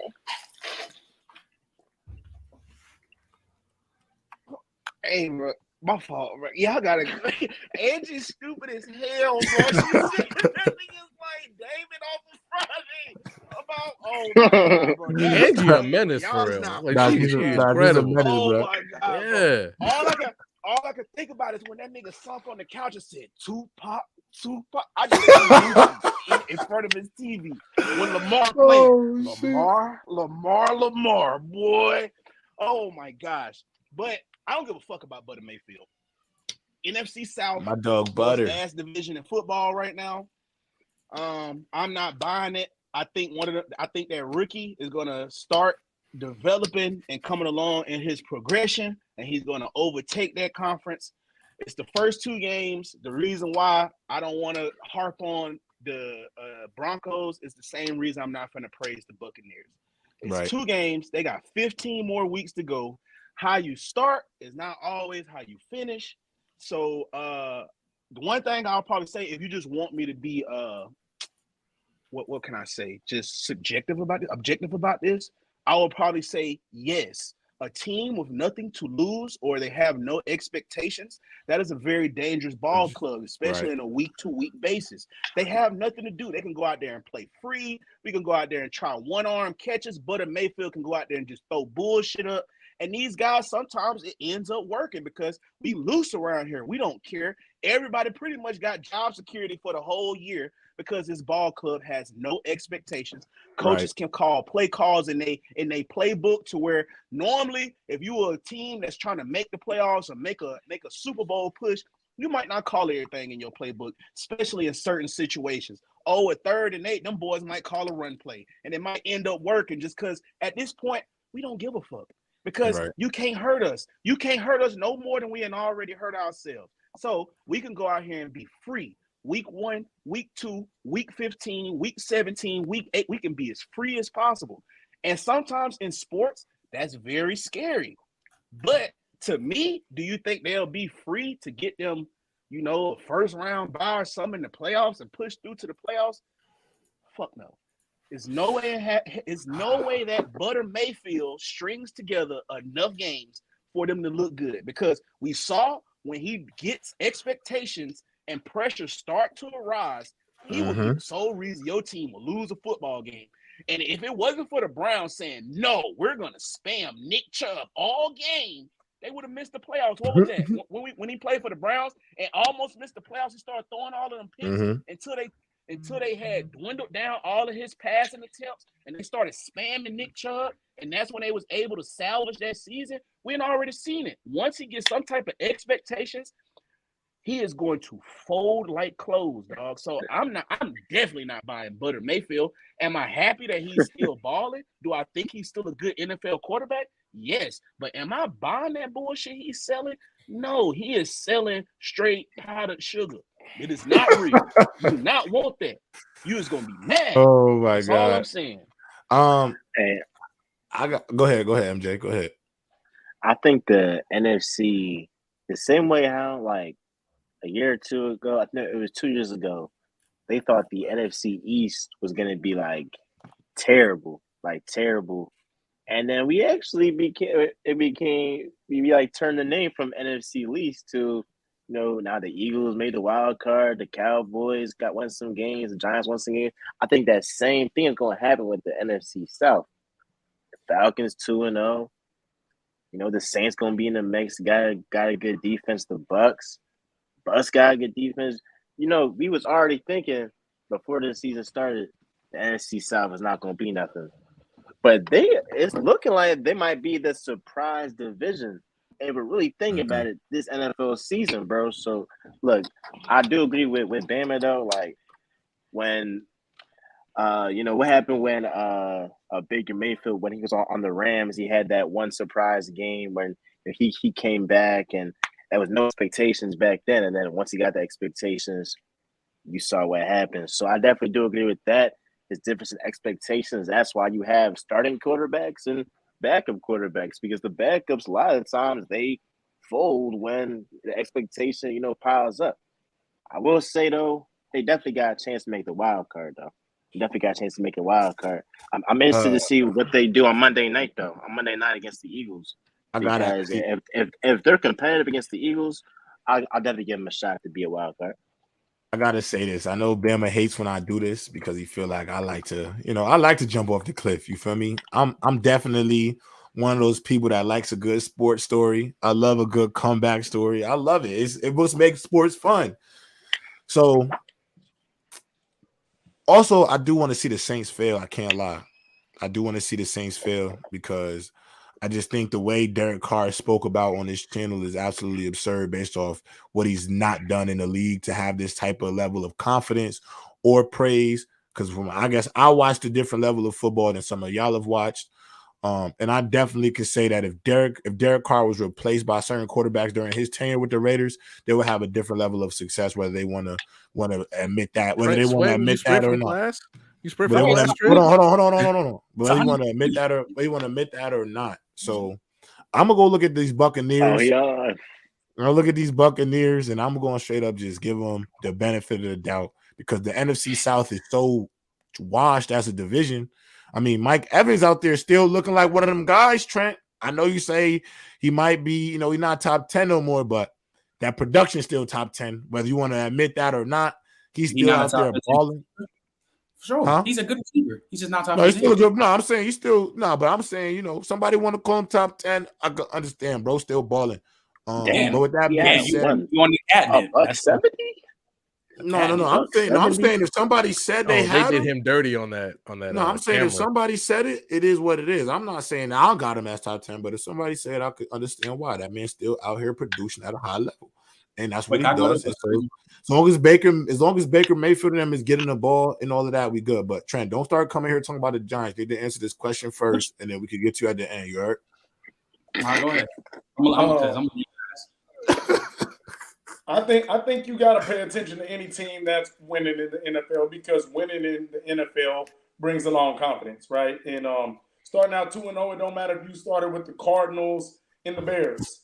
You're going to have confidence. So I'm paying attention to the Bucs and what they got going, but they did beat the Bears and Kirk Cousins' Vikings team.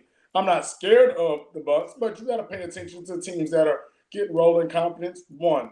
And you also know Baker Mayfield knows he's on his last chance of being a starter. He can maybe stay in the league, but we know in the NFL you don't want Baker Mayfield, Cam Newtons as backups because they're going to probably be a bigger name than your starter. So that's why he's on his last chance because it's hard for a Baker Mayfield, like a Johnny Football or a Cam Newton, to be a backup in the league because you have to answer too many questions, and Baker knows that. That's why you rather have a Colt McCoy or somebody that's just 100%, hey, I'm good. Let me be the backup. So Baker, knowing that, he's going to try and play out of his mind. Mike Evans is actually balling for the Bucs, but it looks like he probably will be done with the Bucs after this year unless they give him a substantial amount of money because they didn't want to give him to him this year. So he's balling for that free agency of showing, hey, I still got it. These boys out here making $35 million a year receiving. Yeah, I need that bag. I need something. I might not be still the youngest, so I might not get that, but I don't want no $8 million. I need 25, 28. That's what Mike is thinking right now. So when you got guys playing for that, when you got Tom Brady who just left the Bucs, it actually helps the players play better for a simple fact of this. I don't have, like, across the board, I don't have pressure to win anymore. Right. We're expected to lose. Tom Brady's not here. So now they're going out there, right, just like, oh, if we lose, we lose. If we win, we win. If I drop a pass, I drop a pass. So in turn, you actually play better because you're just out there having fun to win the game. So it could be one of those years. We'll have to see when they play the Eagles, but those are the scariest teams, like some of y'all mentioned. When you have nothing to lose, when you don't have Tom Brady, dangerous. Think about it. When Dangerous. you lose with Tom Brady as your quarterback, it's everybody else's fault. Y'all made Tom Brady lose. Now it's like, oh, we ain't got nothing to get blamed for. Let's go out here and play football again, fellas. Right. For real. First of all, if you want to keep it 100%, Baker Mayfield's the best quarterback in that division. He is right now.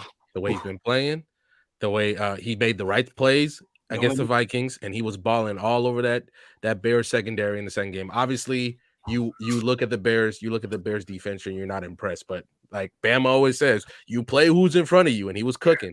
They did do Mike Evans dirty on that 75-yard when they focused on his face, and I was like, hey, can't get down there like he used to, huh? Younger Mike Evans maybe scores, but I think they're great. I think a lot of things when you look at maybe people at least selective memory when it comes to the Bucs is even when Jameis Winston was there going 30 for 30, we all recognized, at least at the time, it was like, okay, there's a reason why Tom Brady chose this team over going to the Chargers.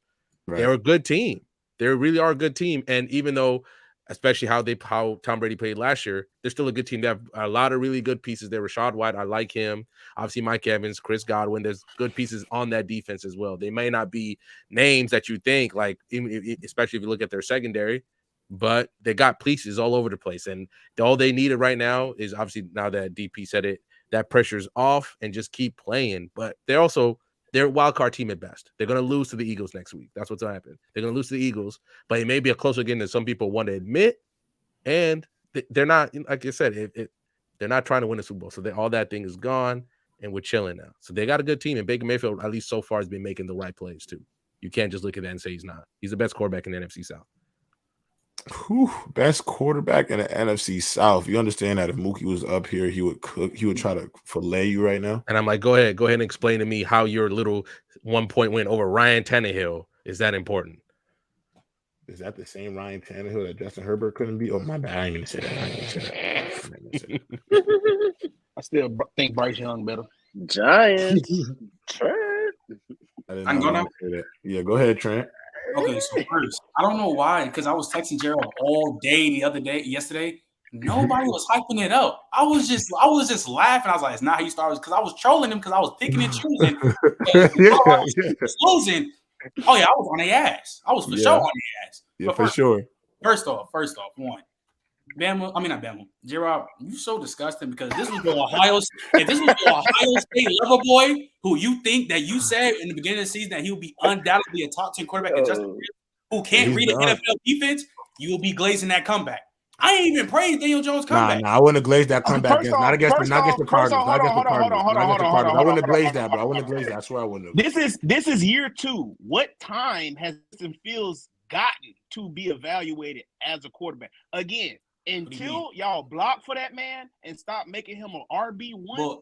But you know it's so ironic you say that. You know what? You know what's so ironic you say that? Because I wasn't hearing that for Daniel Jones. We had that bullshit before. No, I've said that. I've said that to you. Daniel Jones, because with Daniel Jones, y'all hand it off to y'all real QB1, and he does everything for Daniel Jones. But what are you saying though? But that wasn't the case yesterday though. No one has a QB1. No one has a QB1 standing behind him in the backfield. But here's the thing though. But here's the thing though. Even when Saquon was hurt, when he tore his ACL, and then when he came back, he was still recovering from his injury. He wasn't good. Daniel Jones still getting shitted on. But now when it's Justin Fields, who can't literally read the seam route, he can't read the seam. That one play was bad. He be tripping. He be tripping. I'm gonna say this though. And the reason why, go ahead, Trent, my bad. Even though like I say these and y'all think because y'all think of the team stand for, I'm thinking of the bad win. Yes, we had a dog shit win. Don't get it twisted. We should have blown them out the water. We should have never came back. We should have beat them. But the Lions had a bad win versus the Chiefs, meaning Travis Kelce and Chris Jones was out. They won by 1 point, I think. And the only reason why they won, Kadarius Toney, Sky Moore, dropping balls left and right. And you win that by 1 point, that's a bad W. When it's Jared Goff, it's Jared Edge. Top 10 quarterback. Leave Jared Edge alone, bro. No, but it's his facts though. J-Rob, you know good. Hold on. Let me just do one thing. Let me say one thing about leave Jared Edge out of this though. He's not taking no strays, bro. He had Jeff Fisher. Give him grace. He just started his NFL career started in year 3. But great after that, because when Todd Gurley he got right. Now I'm gonna say this. Hold on, listen. I mean, he finished third at MVP, went to a Super Bowl. Then the year after, he wasn't great. He wasn't great year. But then look at Detroit. He's revitalizing shit. Listen, that happens, bro. It happens. But let me get to this point because this is want to do the Daniel Jones and Justin Fields comparison. It's the only thing that I don't like when we bring up the two quarterbacks. The only thing I don't like. I understand your point, Trent, and you're right. I watched that Justin Fields game, bro. He missed some. He be missing, but I think the reason why he missed. Because he don't got confidence in nothing around him. And I'm not using that as an excuse. That's not an excuse. He still needs to be better. But I could tell that even when he sees stuff open, he's so used to bad football around him that I think it is definitely that stink has got on to him in some of them ways. But I'm gonna say why I don't like when you compare the two. Because your team had the opportunity not to go all in on Daniel Jones. Justin Fields, when in year 3, 4, the Bears it's over. Y'all are paying Daniel Jones $41 million a year, which means y'all have made a commitment because Trent, you can't just move off that contract because nobody else gonna want to pick that up. Okay, so I'm just saying the standards in which the standard in which you and I think your fan base has put on Daniel Jones as a quarterback of your franchise, y'all are expecting him to transcend and bring y'all to the promised land. And I don't see that. I don't even see. And the problem with me, Trent, this is why I'm so harsh, is I don't even see y'all getting a Kirk Cousins level guy out of him. I guess I don't know how, but I don't know how. How don't you know? Wait, Trent. I don't know how you think, but this is another confusing thing though. Like because it's confusing. Because here's the thing. Yes, it was a Cardinals. Yeah, we played the Cardinals. Was that not his second half? Was that not flawless? No, he was good. Are we supposed to be? No, when y'all beat the Vikings in the playoffs, did I admit that Daniel Jones was good as hell? He gets no credit when he actually does good. He's the Saquon merchandise. Did I not give him credit when they beat the Vikings? Jared, I'm not talking about this because it's always something moving the goalpost. I heard Daniel Jones Saquon merchant when Saquon Barkley had 9 carries in the playoffs and he did his thing, played perfect. Oh, this is not. Oh, the Vikings defense is bad. It gets the goalpost moved. Now I don't understand. I understand it. We played the Cardinals, probably the worst team in the league. That shouldn't have happened. But games like that happen, right? Didn't y'all not just say it with Colorado? You can win ugly. Yes, you can win ugly. Exactly. But he played flawless. He played perfection. But Trent, it's not about him not playing. And here's another thing. Y'all gave him shit for the first game, knowing damn well, because y'all were all trying to be nasty, knowing damn well. When was the last time it was rough. The pressures was crazy. We've seen the offensive line give up 30 pressures and 7 sacks. When?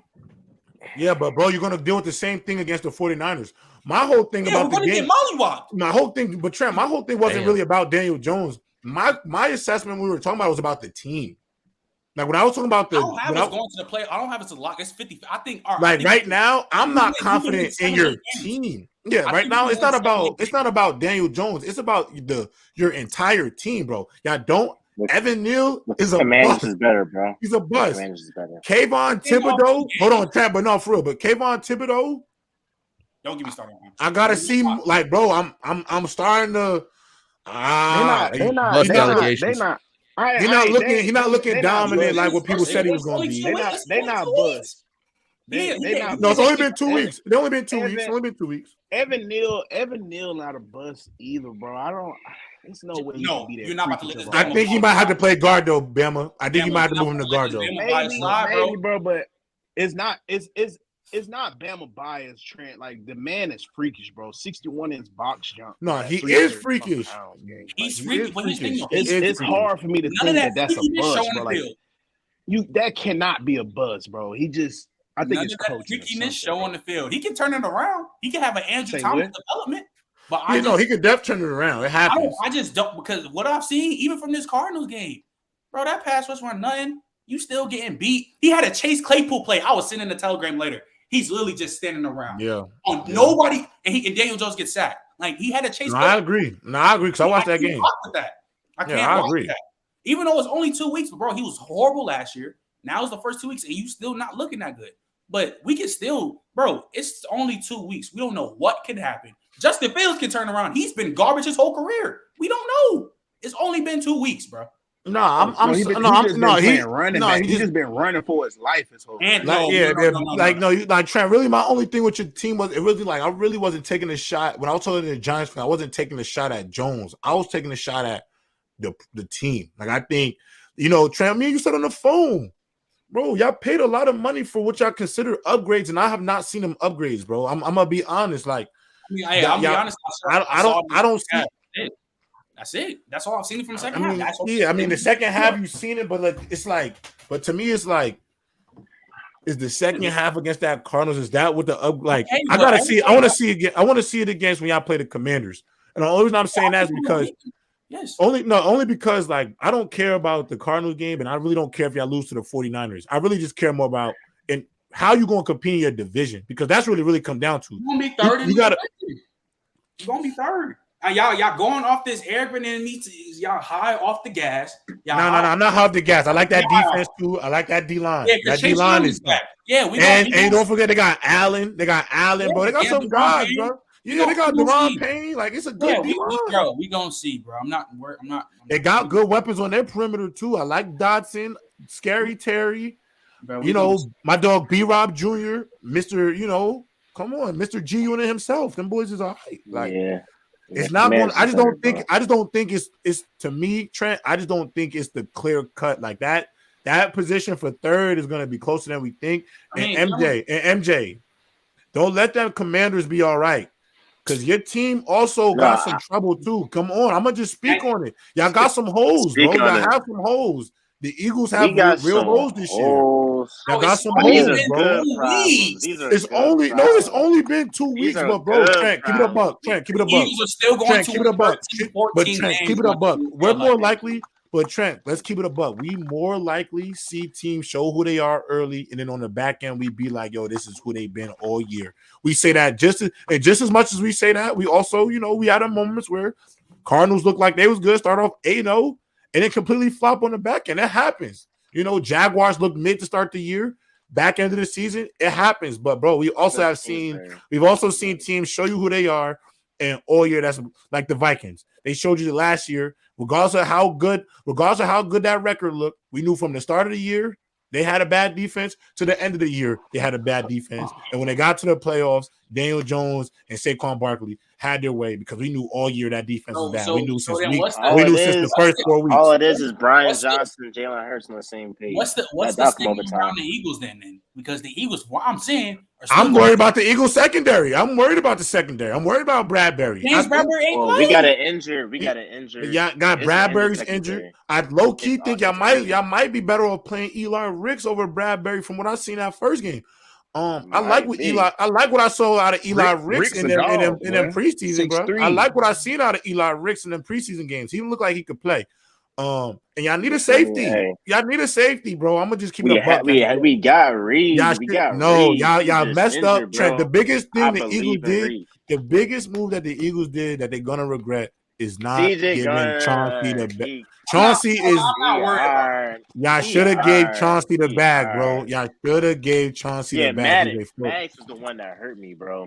Y'all should have gave Max going down is gonna hurt y'all, bro. Y'all gonna have to make a move for a DB. I'm telling you, that's it's mid-season. And the Kobe Dean being hurt does not do y'all no justice when it's either. Mid-season and the Commanders ain't shit. Just hit me back. That's all. Yo, I like Bieniemy, bro. He's the one saying they're the second best team in the East. Who? Bama said that. We know Bama be off the doge. Look how he was last night, just talking. You know how Bama is. It was so bad. Ron came in too. I had to hold my own. He was all off. The niggas had me scared for a minute though. I ain't gonna lie. Hey, MJ, I ain't gonna lie. They had me scared for a minute, but I held my own. I don't know about that. I saw God. when Ron came in, that's when he was finished. All of a sudden, they had to switch sports and talk about that. Yeah, they were trying to cook you. What we got next on the All right. docket? Our last segment of the show, we have to talk about Monday Night Football. Y'all, we have not one, but two football games tonight. We've got New Orleans at Carolina with the Saints facing off against the Panthers, and over in Pittsburgh, the Browns will be playing the Steelers. What are y'all's thoughts and predictions for tonight's Monday Night Football games? Random, we'll start with you. I think the Browns win tonight. I think it's a way to beat some of them allegations about people who don't trust them. You beat them, you wax the Steelers and show the Steelers that Kenny Pickett just ain't gonna cut it for them. You wax them and you walk out there with a dub. And I just want to see, in terms of, do you want me to just do both, or you just want me to do the Browns and Steelers? No, go for both. And for both, I want Mookie's day to be ruined tomorrow. I want Grant's day to be ruined tomorrow on open field. I'm taking the Panthers in a surprise upset, maybe a little bit of a showcase game for Bryce Young, letting them know there's a reason why I was the number one, why I was the first quarterback drafted. So watch. I think I'm gonna take I think I like the Browns. Obviously, it's gonna be a dogfight division game. Steelers, it's at the Steelers. Mike Tomlin always got his teams ready to play. They got embarrassed week 1, so I think it's gonna be a half decent game. I'm not saying that it's a 2-point game, but I think it can be a pretty decent game through 2.5, 3 quarters, just because of what happened last week. They know they need to bounce back and get some stuff going. So I'm taking the Browns in that one, and I'm taking the Saints in that game, just because I know how hard it is to win a football game, and I know how hard it is to win your first football game for a rookie quarterback on a not-so-good team.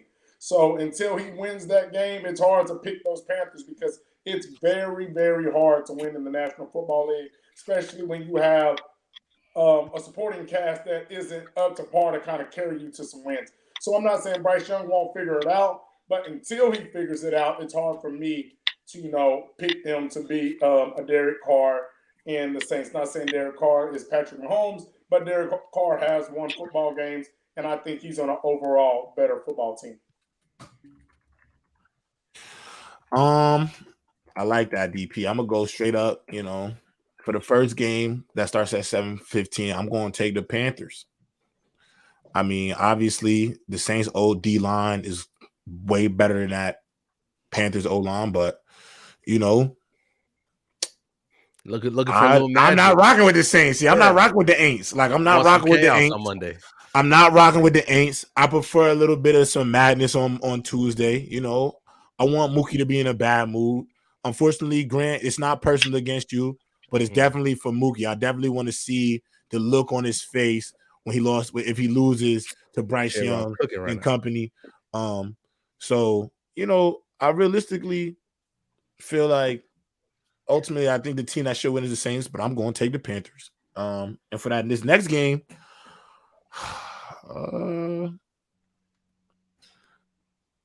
to be honest, I'm going to go with the Browns. I want to go with Mike Tomlin and the Steelers, just because they're back there at home. I can't see them losing at home twice. But I don't know if the Steelers are very good offensively. Like, I just don't know. Like, they don't really give me much confidence. I really do like what the Browns have. I do like what the Browns have overall as a team. I think they are the better team. I really do hope that Deshaun Watson kind of shows what he could be again. I think it'll be good for, just the league, the conference, the competitiveness. Like, I'm just going to go Browns by 10. Browns by 10. Steelers go 0-2 at home, and there's going to be panic button questions in Pittsburgh.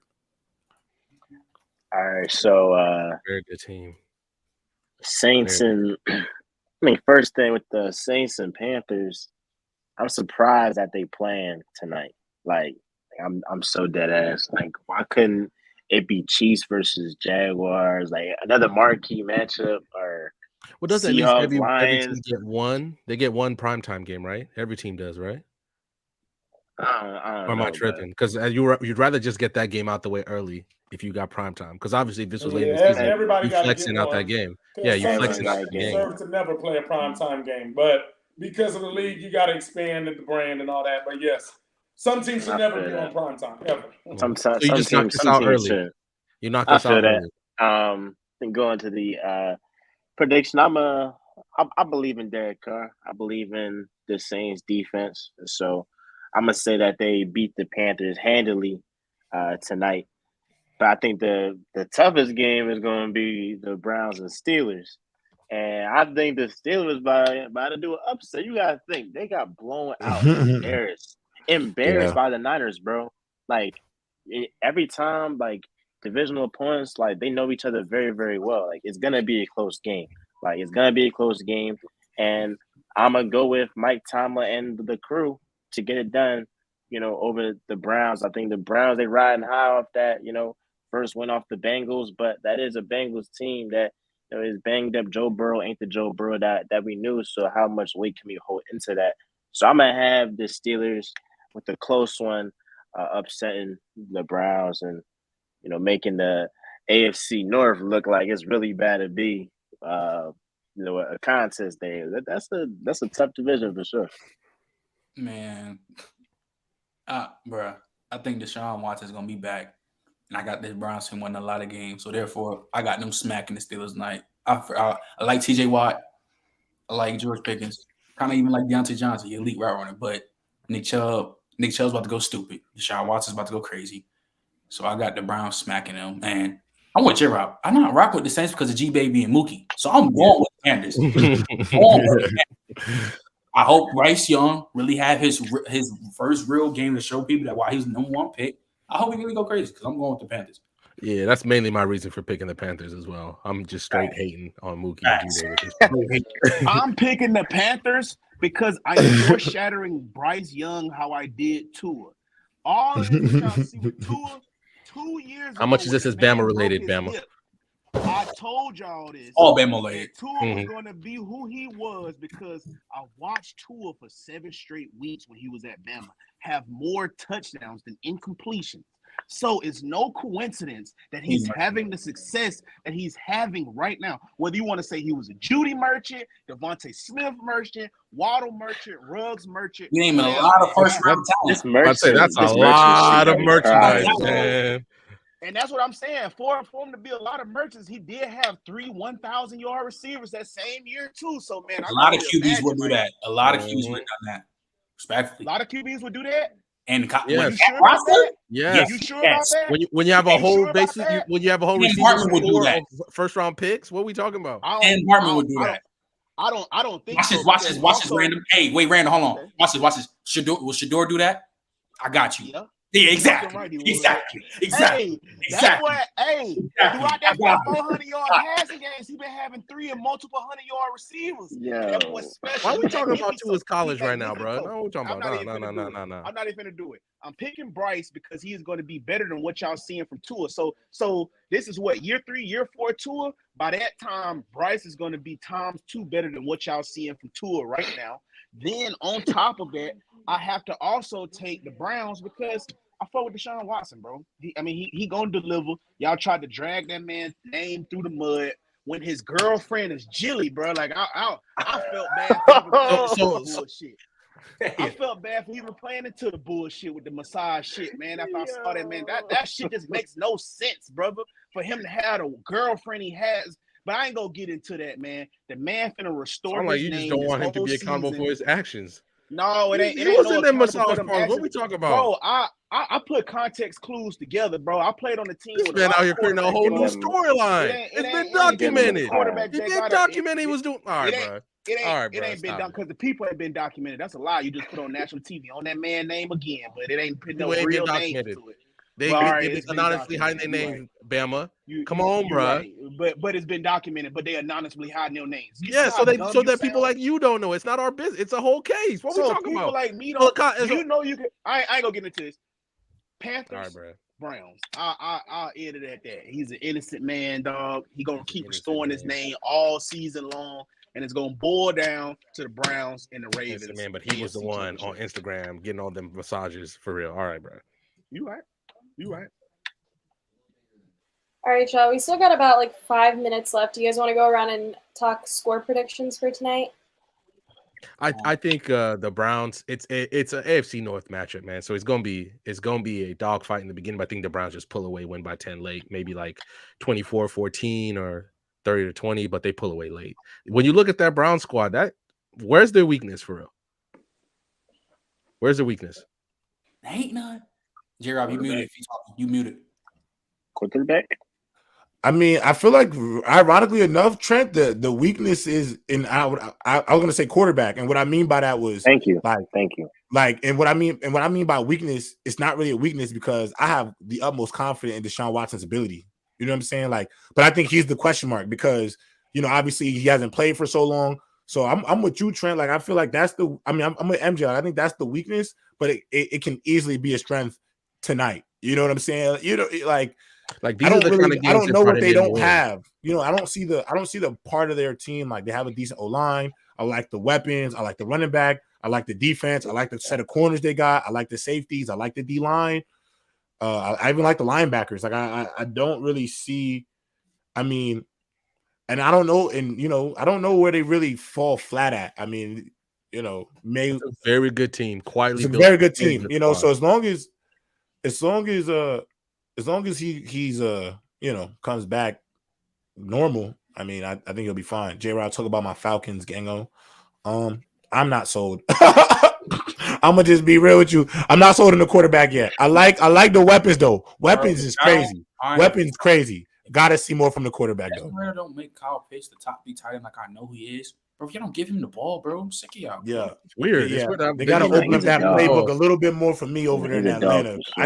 They got too much perimeter talent for them not to be throwing the ball a little bit more than they were supposed to. And I honestly don't know if they were supposed to beat the Packers the way that game ended up. But he did do enough. Like, Desmond Ridder's done enough. They 2-0. You know what I'm saying? Like, no disrespect to him at all. But, man, Kyle Pitts is a special talent.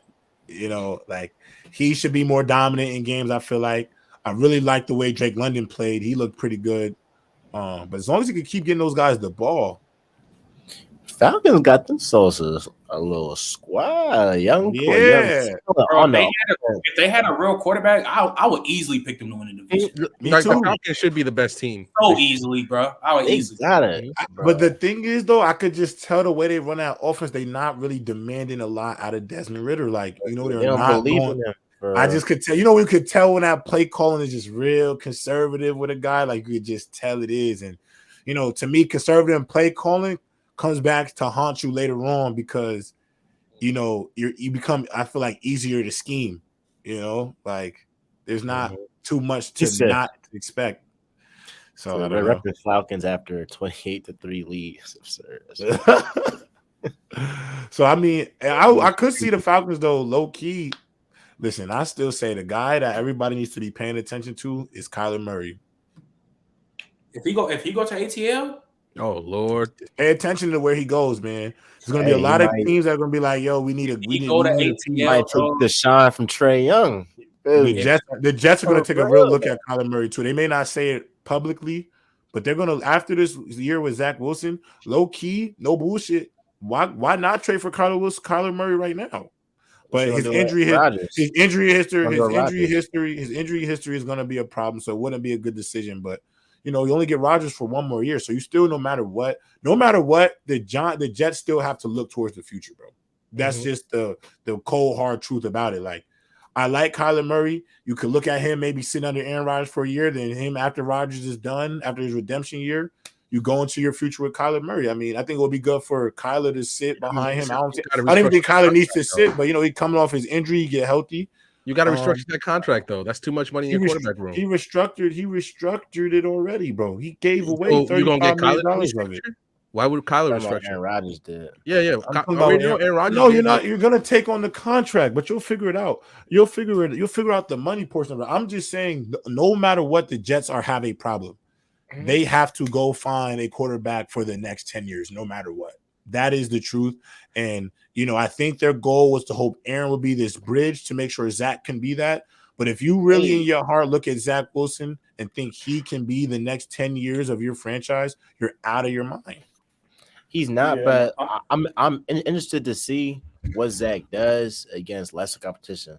Because the Cowboys, that is a crazy defense. But you can't be. But what's the lesser competition? He got to see the Patriots next week. That's what I'm saying. Let's see what he do against the Patriots. But MJ, that's not lesser competition. MJ, that's not lesser competition. He's bad against the Patriots. Who? The Cowboys? The Patriots. The Patriots are lesser competition. That Patriots defense is all right, bro.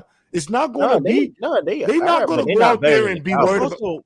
MJ, Zach, it's still going to be a hard game for him, bro. It is. He historically does. He's not about to go out there and be reading the defense better. They're going to be. You don't think Bill Belichick not about to be hard for anybody? You know what they're about to do to Zach Wilson, bro? MJ, there's no optimism because do you know what the scouting report is? I mean, the scouting report is mad easy with him. Just heat him up and play man. Just play man and blitz him. It's the easiest thing to do. Did y'all see? They're not good enough. They're not good enough right now at quarterback. I believe. Man, we can't believe in that. Not with that, but that's our time. Now that you want to do the outro. That's right. That'll do it for this show. We'll be back here on Wednesday. Thanks for hanging with us for another episode